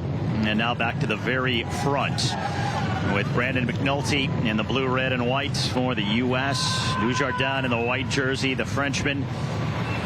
Abramson and Schmid, the 2 chasers. And then the trio led by Warbass is right behind. Dujardin asking what he needs to do, if he needs to pull or not. You can see he's moving a lot on the bike, so he's suffering. But this is the right move. You have to pull. You want to keep those two guys away from McNulty and Dujardin. And you see Dujardin look over and say something to Brandon McNulty. No doubt probably talking about who's going to pull, about these guys behind, what they're going to do, something in that order. Yeah, it can be that he's just explaining that he's given all he's got, but he doesn't have much. These guys are about to catch up with the two in front, and that's going to significantly change the dynamic and Dujardin's role in this group. I imagine him sitting on the back even more.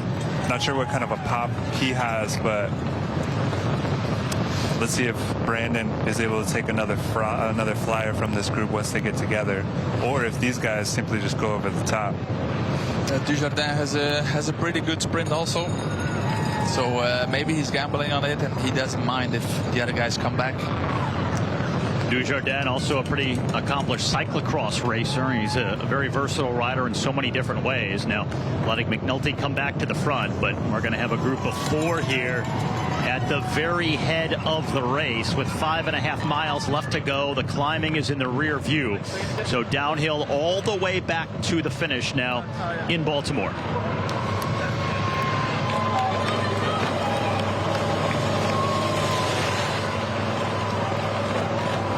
So closing in on the finish of the Maryland Cycling Classic, just about 15 minutes left to ride.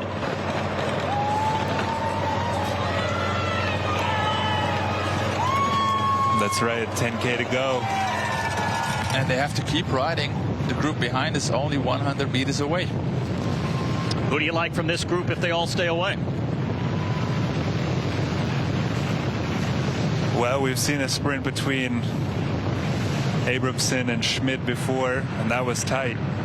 I would have to say that Schmidt has extra motivation to try to take the W.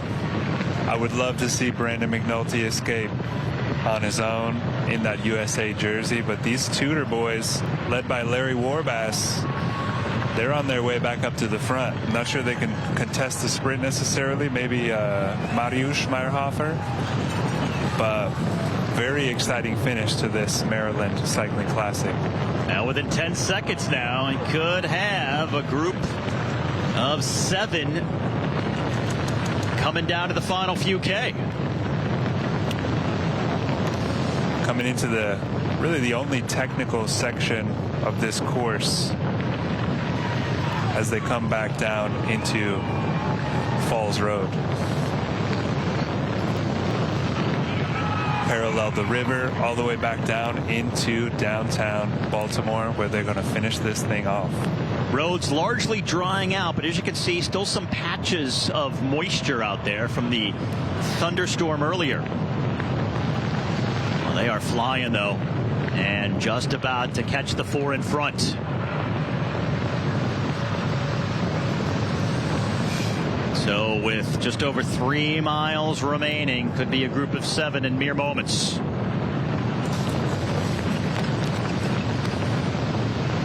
Final lap here at the Maryland Cycling Classic.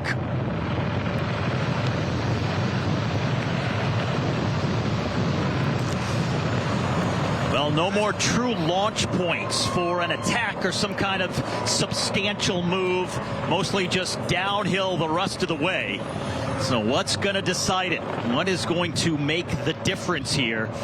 It's come back together. We have 7 riders at the front of the race. Started with 89 at the beginning of the day. Now almost 4 hours in. It's come down to these 7. And Brandon McNulty here is at the very back. Trying to pick his moment to make a final move. He needs to pick his moment right, because there's not much time left. Still falls flat down before you know they're at the finish. So he knows he will have to try to attack to win this race. Yeah, usually when you see a rider leaving a gap like that to the group in front, they're getting ready to launch a little bit of an attack. I thought Brandon was trying to sneak away yet again. Larry Warbass taking up the work up on the front. A little bit of a bluffing session happening in the back of this group.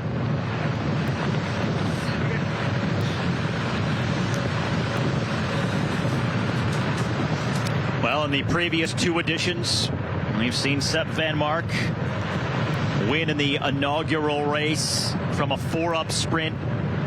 Matthias Skelemoza win going solo late from a small group.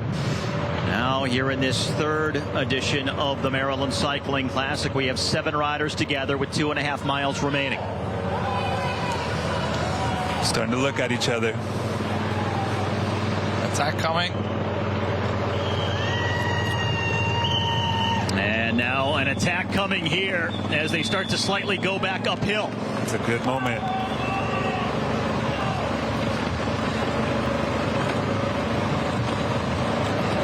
Well, we have a moment before we really pick up in the final 2 miles. Let's go to Rasan Bahati. Rasan.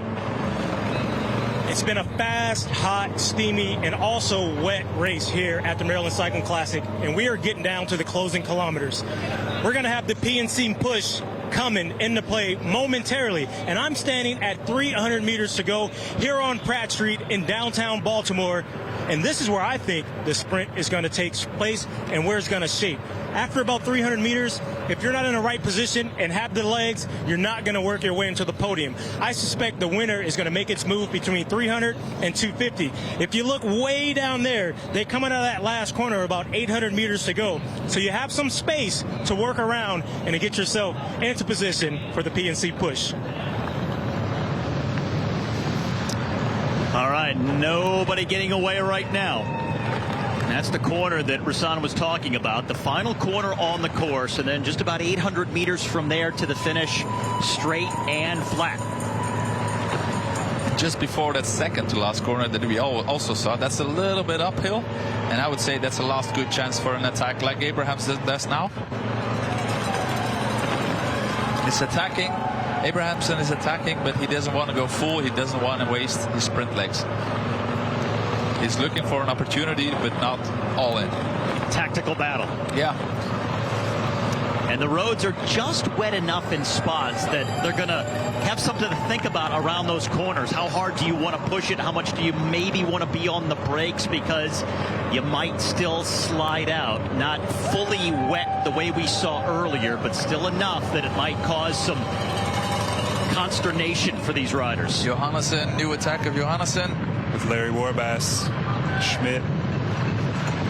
And I would have to say Dujardin does everything right in the back at the moment. Doesn't follow any move. Does he have the legs or is he tired? We will know soon. He is playing it smart. This is a sketchy little series of right-hand turns here. We're coming up into the final of this race.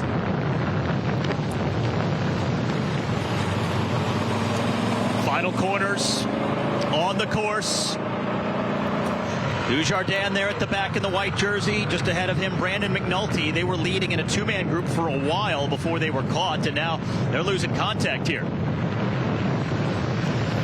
Johansson is putting in a solid dig at the front.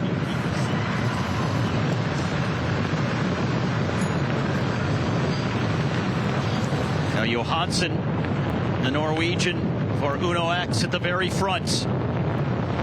Look for a counterattack from that. They've all just been pinning it. Brendan McNulty puts his hands in the drops.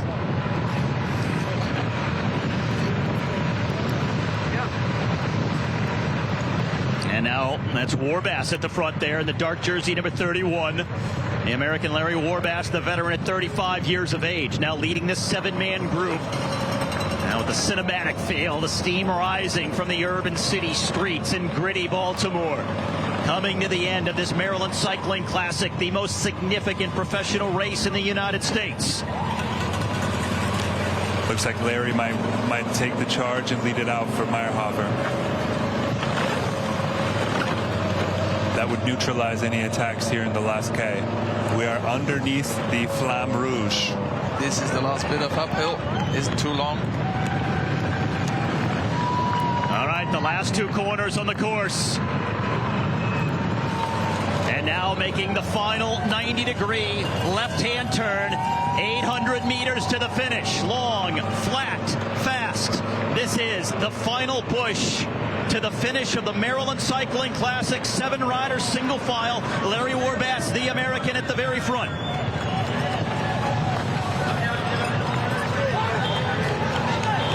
Everyone patient and poised for the moment. And now a move coming from the very back. Johansson launching up the left-hand side of the road. Johansson and Abramson, the 2 teammates. Dujardin. And now right up the gut, Sandy Dujardin of France in the white jersey. He's in the mix, and he's on the top step of the podium. Sandy Dujardin wins the Maryland Cycling Classic. He did everything right. He did everything right to follow McNulty in that move, to gamble and not pull, to let the others come back, to let the others chase each other down. And in the final, he knew he was the strongest. Very impressive. A handshake with Brandon McNulty. Those two were in front by themselves for a while before they were caught. And they both went to the back of the group, and Dujardin just was patient near the end, waited and played it perfectly.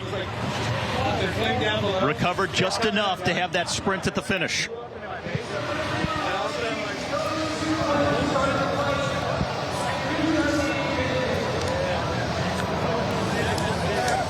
Dujardin just sitting pretty in the wheel of Abramson. Knew he would be the fast guy to beat. Yeah, that's a masterclass right there.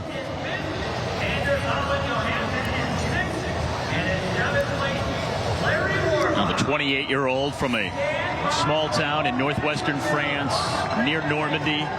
Look at him come right down central, up the middle. And that's just having the better legs right there. Not a bad sprint from Brandon McNulty either, 4th place. Came just a bit late, but he came with speed. Abramson and Meyerhofer rounding out the podium. Great showing from the U.S. though. There's Alex House trying to get Dujardin back to the podium.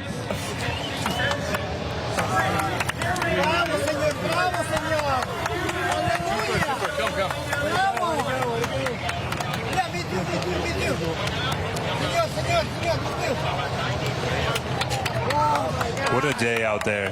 Starting in the heat. Big storm comes through. Shatters the race into pieces. Riders everywhere.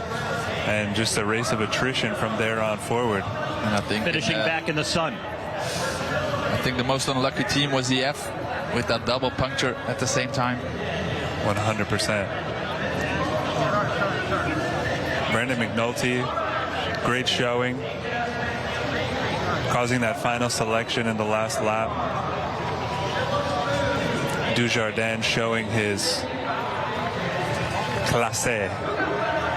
Now the biggest win of his career, first win of 2025. Sandy Dujardin, the 28-year-old Frenchman, with a sprint from a 7-man group. Just shy of the 4-hour mark, gets the victory here at the Maryland Cycling Classic. And there you see Rasan Bahati getting set for the interview. And it looks like he is ready to go. Rasan. Yeah, I am here with the 2025 Maryland Cycling Classic winner. Total Energy's absolute jubilant right now. The team is coming over to celebrate. Sandy, what an incredible day out there. So many different elements. How you feeling? Yes, sorry for my English, it's not good, but I'm really happy to win here. And I'm good feeling, and I'm strong team, and I'm very happy to win. Yes, it's amazing. Bike racing is hard. It is hard to come across wins. What is it like to win here on American soil? Yes, I don't know. It's it's crazy for me, but I'm super happy. Well, now you're in the record books to being one of the winners of the Maryland Cycling Classic. You have so many more incredible things to come. The team rode incredible. What was a pivotal point out there for you to get to the point where you can cross the line first? Sorry, but my English is not super good. But really, it's amazing to be here and win here. I have no words. Well, congratulations. Maryland loves you. United States loves you. Once again, our winner of the Maryland Cycling Classic 2025. Now, this is again how he did it. Just sat in the middle of that group in the white jersey there, followed wheels, and then found the opening right up the middle here. Look at how it opens, and it's able to slide right through. Yeah, it was about timing and being a little bit lucky, because Schmid came back from the right towards the group, and it was just a matter of luck, a matter of seconds to not be closed in, boxed in, and he found the gap and was clearly the strongest, I have to say. It was not even close in the sprint. He had almost a bike length in front. Now, his only other professional victory is from a stage at the Tour of Rwanda 3 years ago. So a huge moment today for Sandy Dujardin of France in Baltimore. Parkinson's is more than a tremor. It touches every part of life, affecting movement, mood, cognition, and daily activities. At the Davis Phinney Foundation, we help people with Parkinson's by providing proven programs, resources, and ongoing support that improves quality of life. Our community shares experiences, celebrates victories, and faces challenges together. We offer practical tools that make a real difference. Visit dpf.org/Parkinson's. Follow us on social media and discover how to live well today. For inviting you to explore here, there, and everywhere. For giving your sense of adventure the attention it deserves. You're welcome. And you're welcome to come see all that Maryland has to offer. This is Governor Wes Moore inviting you to come explore and experience Maryland's byways. Solar Energy World is a Maryland-based solar company committed to helping homeowners achieve energy independence. To find out more about Solar Energy World, call or visit our website, www.solarenergyworld.com. The 988 helpline provides immediate emotional support to people across Central Maryland. The helpline is free, confidential, and calls and texts are answered 24/7. Learn more at 988helpline.org. MPT is proud to present our 6th annual HBCU Week. Join us as we celebrate historically Black colleges and universities and the premiere of Becoming Thurgood, America's Social Architect. It was like he had dropped from heaven. Whatever was going on, people said, don't worry, Thurgood's coming. Hear the undertold stories of sacrifice, courage, and hope. It all begins Monday, September 8th, only on MPT.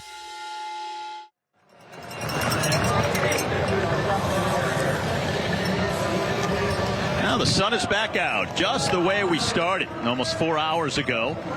Warm and humid on this Saturday in Baltimore. But now we have a winner. Now this Maryland Cycling Classic, it's the man in the white jersey, Sandy Dujardin. The Total Energies team, his biggest pro win in America's biggest pro race.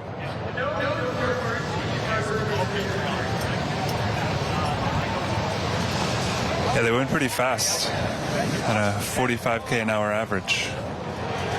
I'll show you how they did it as we roll back through some of the highlights in the race today. This was earlier, some attacks coming off the front just after the flag dropped. But somebody also then dropped on the pave. That was the defending champion, Matthias Skelmoza. This was at the beginning of the second lap, and he eventually would have to abandon because of his injuries. So then this was a two-man break for quite a while that included Oscar Sevilla, the 48-year-old Spaniard. That would eventually be caught. The EF team in the pink was well represented at the front, and then the rain came down.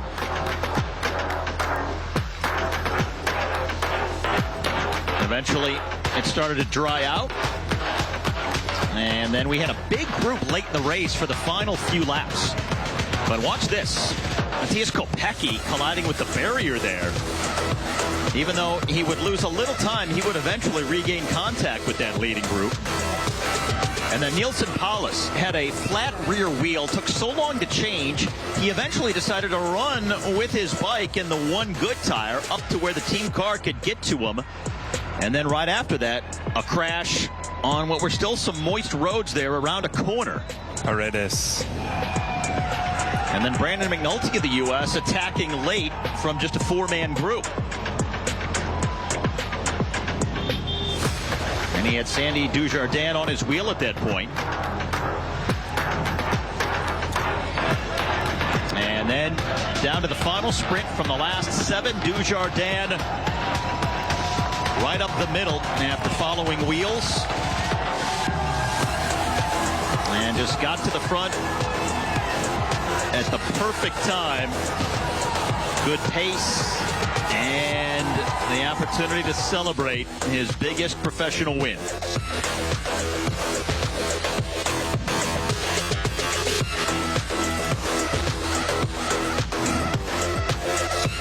As the race finishes in the Inner Harbor here for the third time at this Maryland Cycling Classic. And despite the threat of really bad weather throughout the afternoon, we only had the brief rain shower. That was it. So by and large, they caught a break here for this race, and especially at the finish when it was largely dry. Sandy Dujardin, the winner, and now waiting for the podium.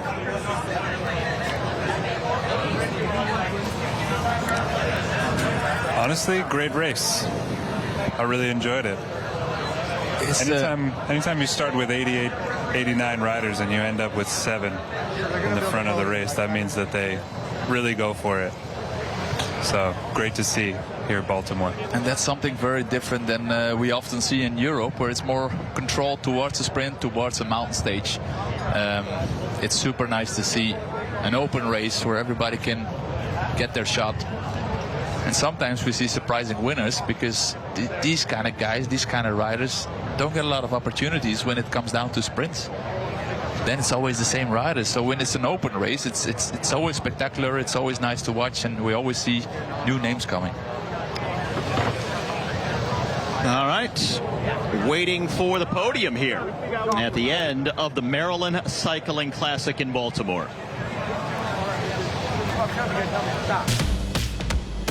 For inviting you to explore here, there, and everywhere. For giving your sense of adventure the attention it deserves. You're welcome. And you're welcome to come see all that Maryland has to offer. This is Governor Wes Moore inviting you to come explore and experience Maryland's byways. In Baltimore, we celebrate. Ours is a city of firsts. From past to present, we're the sum of our traditions. We live our stories, savoring the moment and the monumental. When it's time to get down, we're off to block after historic block. Here, every anthem is more than words. It's a point of pride, one we're eager to share. But you won't get it till you get here. We've been racing into your living room since 1981. Now it's time for Motor Week's 45th anniversary season. Slide behind the wheel of the here and now with our expert car buying and car care advice. Plus a fun look in the rear view mirror. Fuel your passion for the automotive world every week. Join me, John Davis, for Motor Week 45. Today at 5:30 on MPT. The work and life of Thurgood Marshall literally changed this country. Legally speaking, he's one of the founding fathers. Whatever was going on, people said, don't worry, Thurgood's coming. Thurgood's coming. Thurgood is coming. He understood how to use the power of his voice. He's the only Supreme Court justice who was more famous for what he did before rising to justice.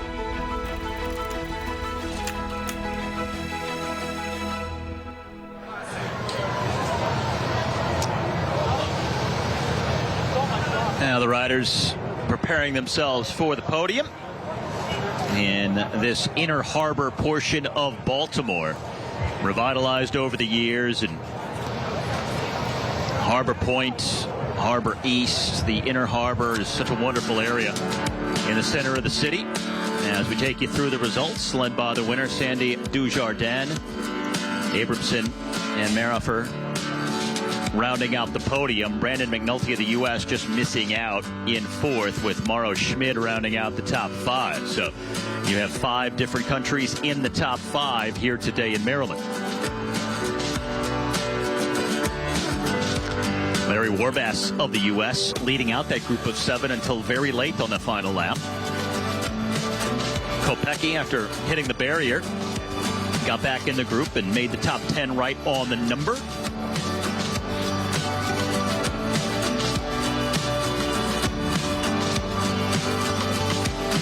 But with the heavy rain shower, didn't get to see some of the top sprinters survive in the front group. Okay,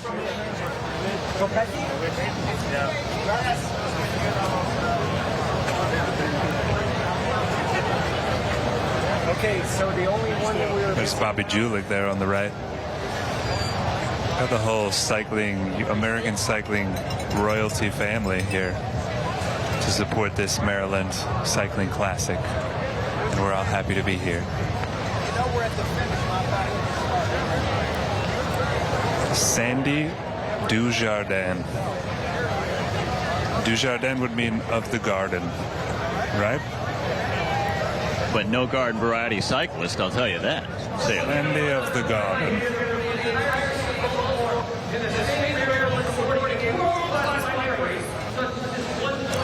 So just about to commence with the podium celebration here in front of this crowd at the finish. Right on the edge of Little Italy. Could be a good time to go get some pasta. A little rigatoni, maybe the spicy variety. A spicy meatball.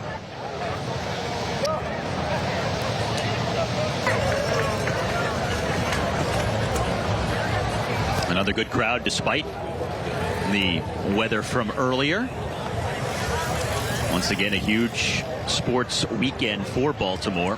Right up the road, about a half-mile away, right down East Pratt. And if you look at the top of the monitor in the distance, you'll find Oriole Park at Camden Yards. The Orioles hosting the Dodgers tonight in just about 2.5 hours. And it will be the celebration commemorating the 30th anniversary of Cal Ripken becoming baseball's all-time Ironman, passing Luke Gehrig for the most consecutive games played. The Ravens open up their NFL season tomorrow night on the road at Buffalo.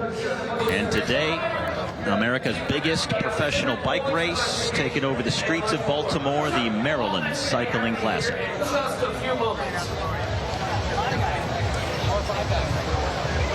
Because, well, we have to do math. We have to figure out for sure who the KOM is, for sure who the sprinter is. Well, right now, they are preparing for the podium, but what's happening is, while they know the top 3 in the overall race, they're still doing some math to determine the King of the Mountains winner and the intermediate sprint winner. Now, the sprint points were at the end of every lap, but because of the way the race unfolded, it kind of just gets blended into the overall classification, right? Because you're not racing exclusively for a sprint jersey, you're racing for the overall classification, and it's kind of a bonus in the end because the classification is the priority, but the sprint happens at the same point of the race. It's unique to this race that they have these extra categories and extra jerseys that you can win. So somebody's doing some math somewhere up in an office somewhere. Probably a tent. I would guess that's the case. But yeah, you don't see that in many one-day races. Right. Having KOM competitions or sprint competitions, but that's unique to this race and something cool that this race offers. Just trying to give people something else to watch throughout the day and pay attention to. It's a little easier to maybe target the KOM if you're so inclined as a team. But the difference is everyone is so focused on the overall race itself. Typically there's riders up the road that are going for the classification, so there's no opportunity to just carve that out and try to focus on either a sprint or the climb. Yeah, this way you actually have to make a tactic around it as a rider yourself before the race.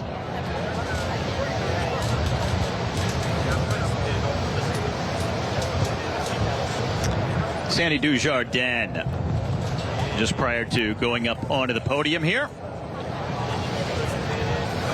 basking in the biggest win of his career, just the second win, first in 3 years, but no doubt the most substantial over Abramson and Marifer on the podium. Highest placed American is just off the podium, Brandon McNulty. Mauro Schmid, the Swiss racer, in 5th place.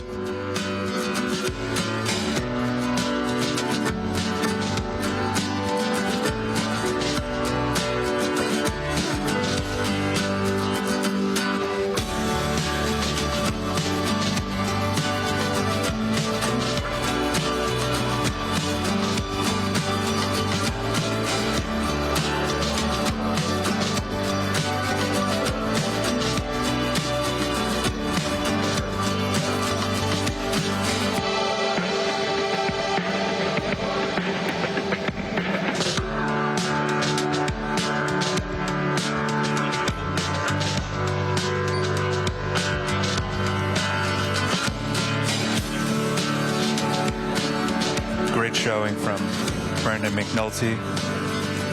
We thought he might have been able to have it there on the last lap, but Sandy Dujardin proven that he was the one to beat. Yeah, it's still waiting for the first American win in this race. Now we have you, we have Skelmosh, and now we have the Frenchman, Dujardin. Very international top 10 today again. Again, a terrific race to have at this point in the season, leading into the big one-day races in Canada, both Quebec City and Montreal next weekend, and then of course after that it's the World Championships in Rwanda. So good preparation for a lot of these riders, and good logistically that they can travel over, not have to make an additional trip, and just stay in North America this week. And now we are ready for the podium here in Baltimore. Stick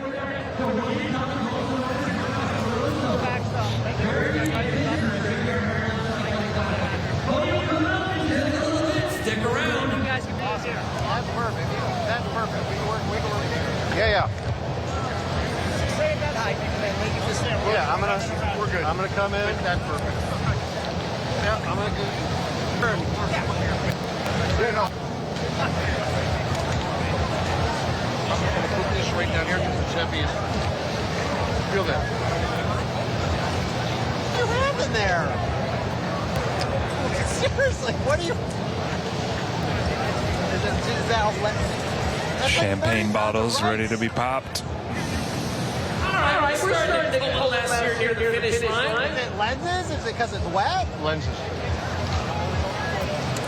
Man, you're aggressive.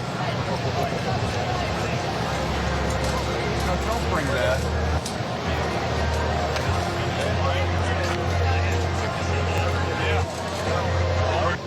You can, yeah.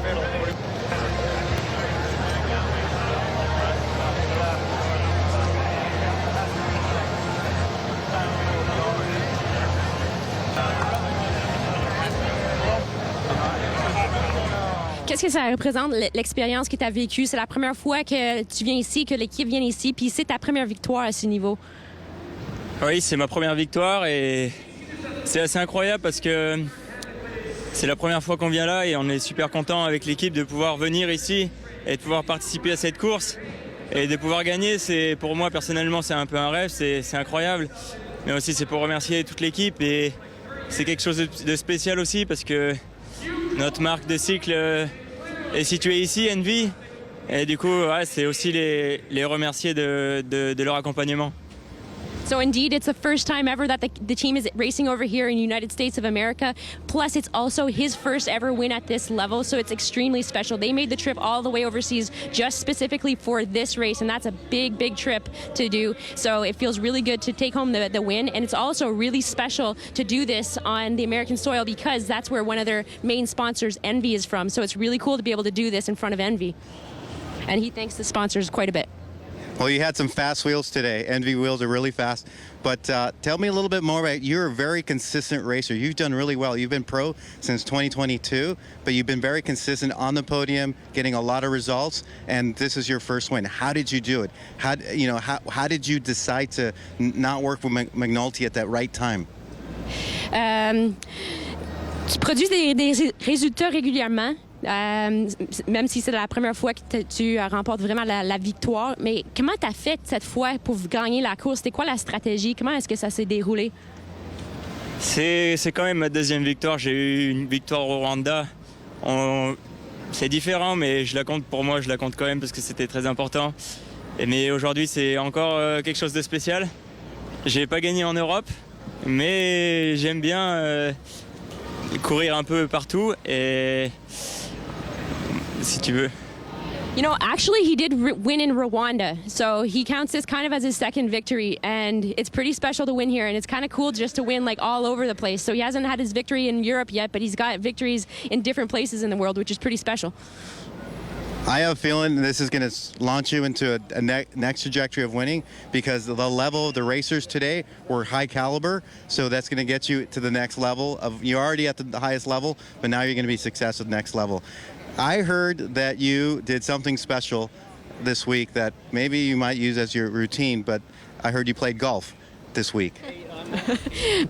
Premièrement, il t'a félicité pour ton succès, puis quoi que c'est le début de quelque chose qu'on va voir de façon assez régulière. Puis il a entendu parler du fait que t'as fait quelque chose d'un peu spécial avant la course, puis il se demande c'est quoi, puis est-ce que ça va devenir la routine?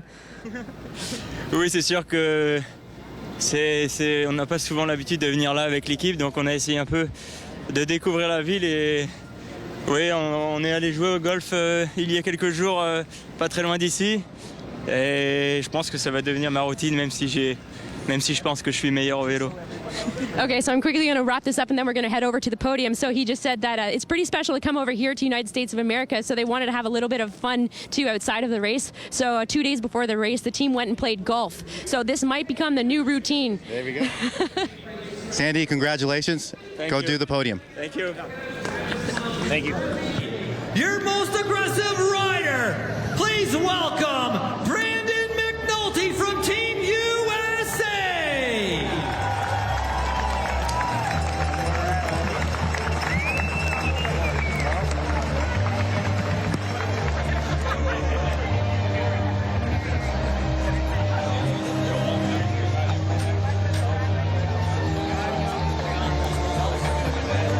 We're going to start off with our top three of the day. Like to be able to start off riding for Tudor Cycling Team, the German, a bronze medal ride, Marius Marhofer.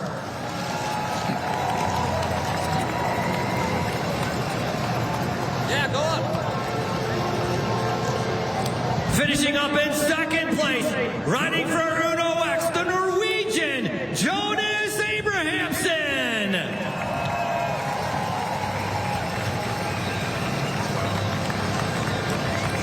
And please welcome, coming from France, your 2025 Maryland champion, Sandy Dujardin.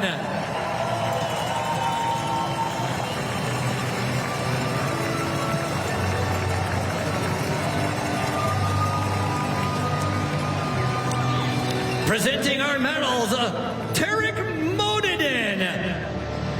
From our Sport and Entertainment Corporation, Maryland, and the Board of Maryland, our medals being awarded from Tarek Modadin and Mayor Scott.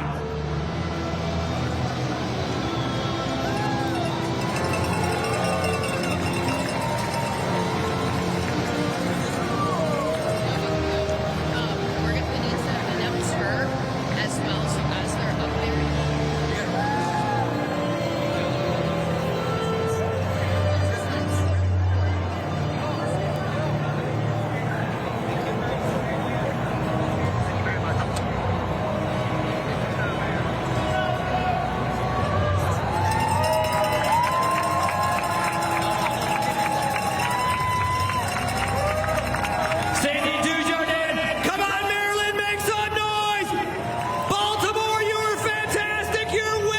right there on the top step. Total Energies, first place once again. Congratulations, Dujardin, Abrahamson, and Marhofer.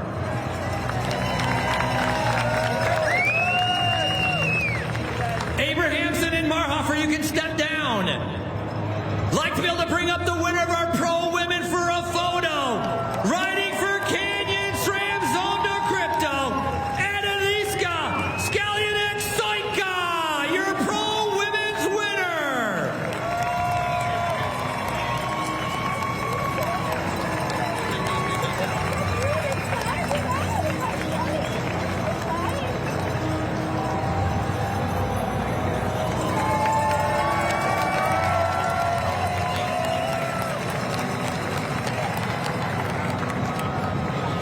Unbelievable, our inaugural pro women's race. Agnieszka Skalyanek Soika, your winner. And congratulations once again to Sandy Dujardin. Invite the top three back to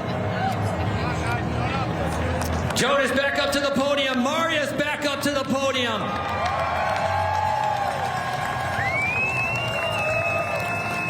Champagne spread, they're already wet, so that's no problem from then. Pop the champagne and celebrate here. 1, 2, and 3.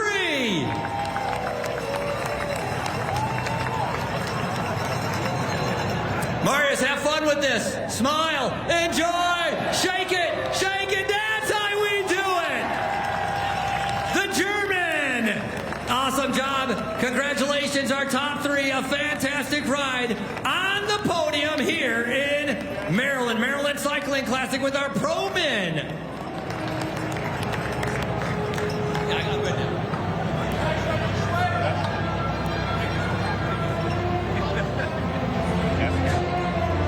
Photo time in the final step of the puzzle. Arms in the air. Your champions right here. Thank you, Baltimore.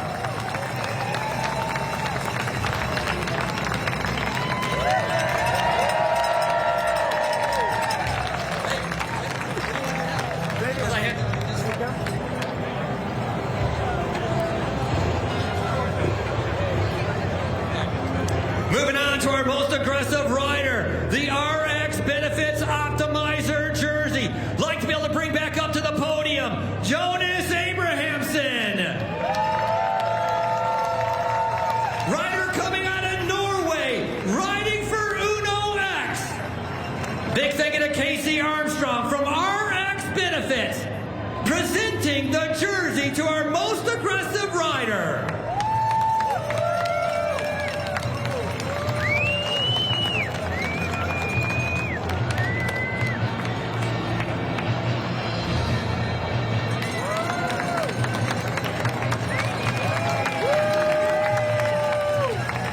Fantastic ride, making it into the breakaway, forcing the break. Congratulations, Jonas Abrahamson, your winner of the RX Benefits Optimizer jersey. Moving on to our best young rider. Visit Baltimore and the city of Baltimore. I'm looking for the Dutch rider to head on up to the podium, Matthias Kopecky. Your team, Nova Nordisk rider, finishing up as your best young rider.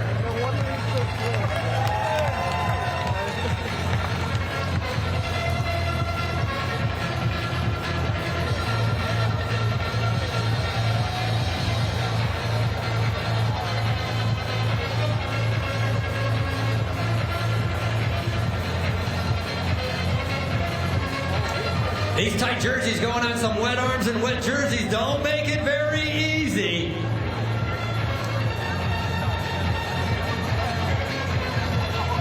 Nova Nordisk, a team fully committed of riders with type 1 diabetes. Kopecky coming out of the Netherlands right now. Your best young rider here at Maryland.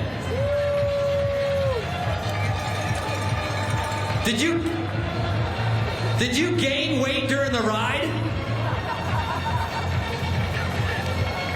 Hey, once again, put your hands together. Matthias Kopecky.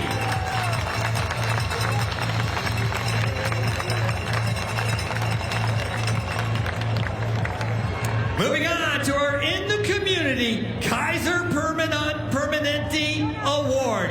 They traveled around the 4 different schools a couple days before the race. They gave away 50 bikes. And we would like to be able to award our In the Community Award winner. Please welcome Larry Warbos. Your Vice President of Kaiser Permanente, Graceland McDermott from Marketing, Sales, and Business Development, presenting your jersey.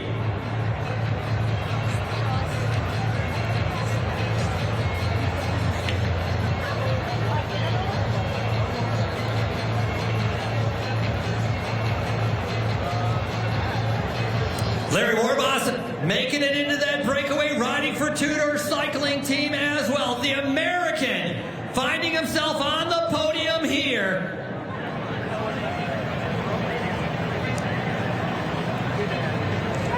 Hey, once again, congratulations, Graceland McDermott. Thank you very much for being here, our Vice President of Kaiser Permanente, Marketing, Sales, and Business Development.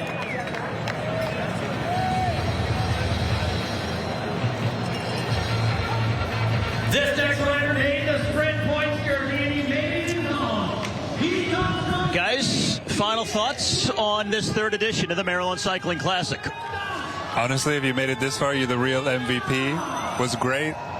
I thought the city did an amazing job to host.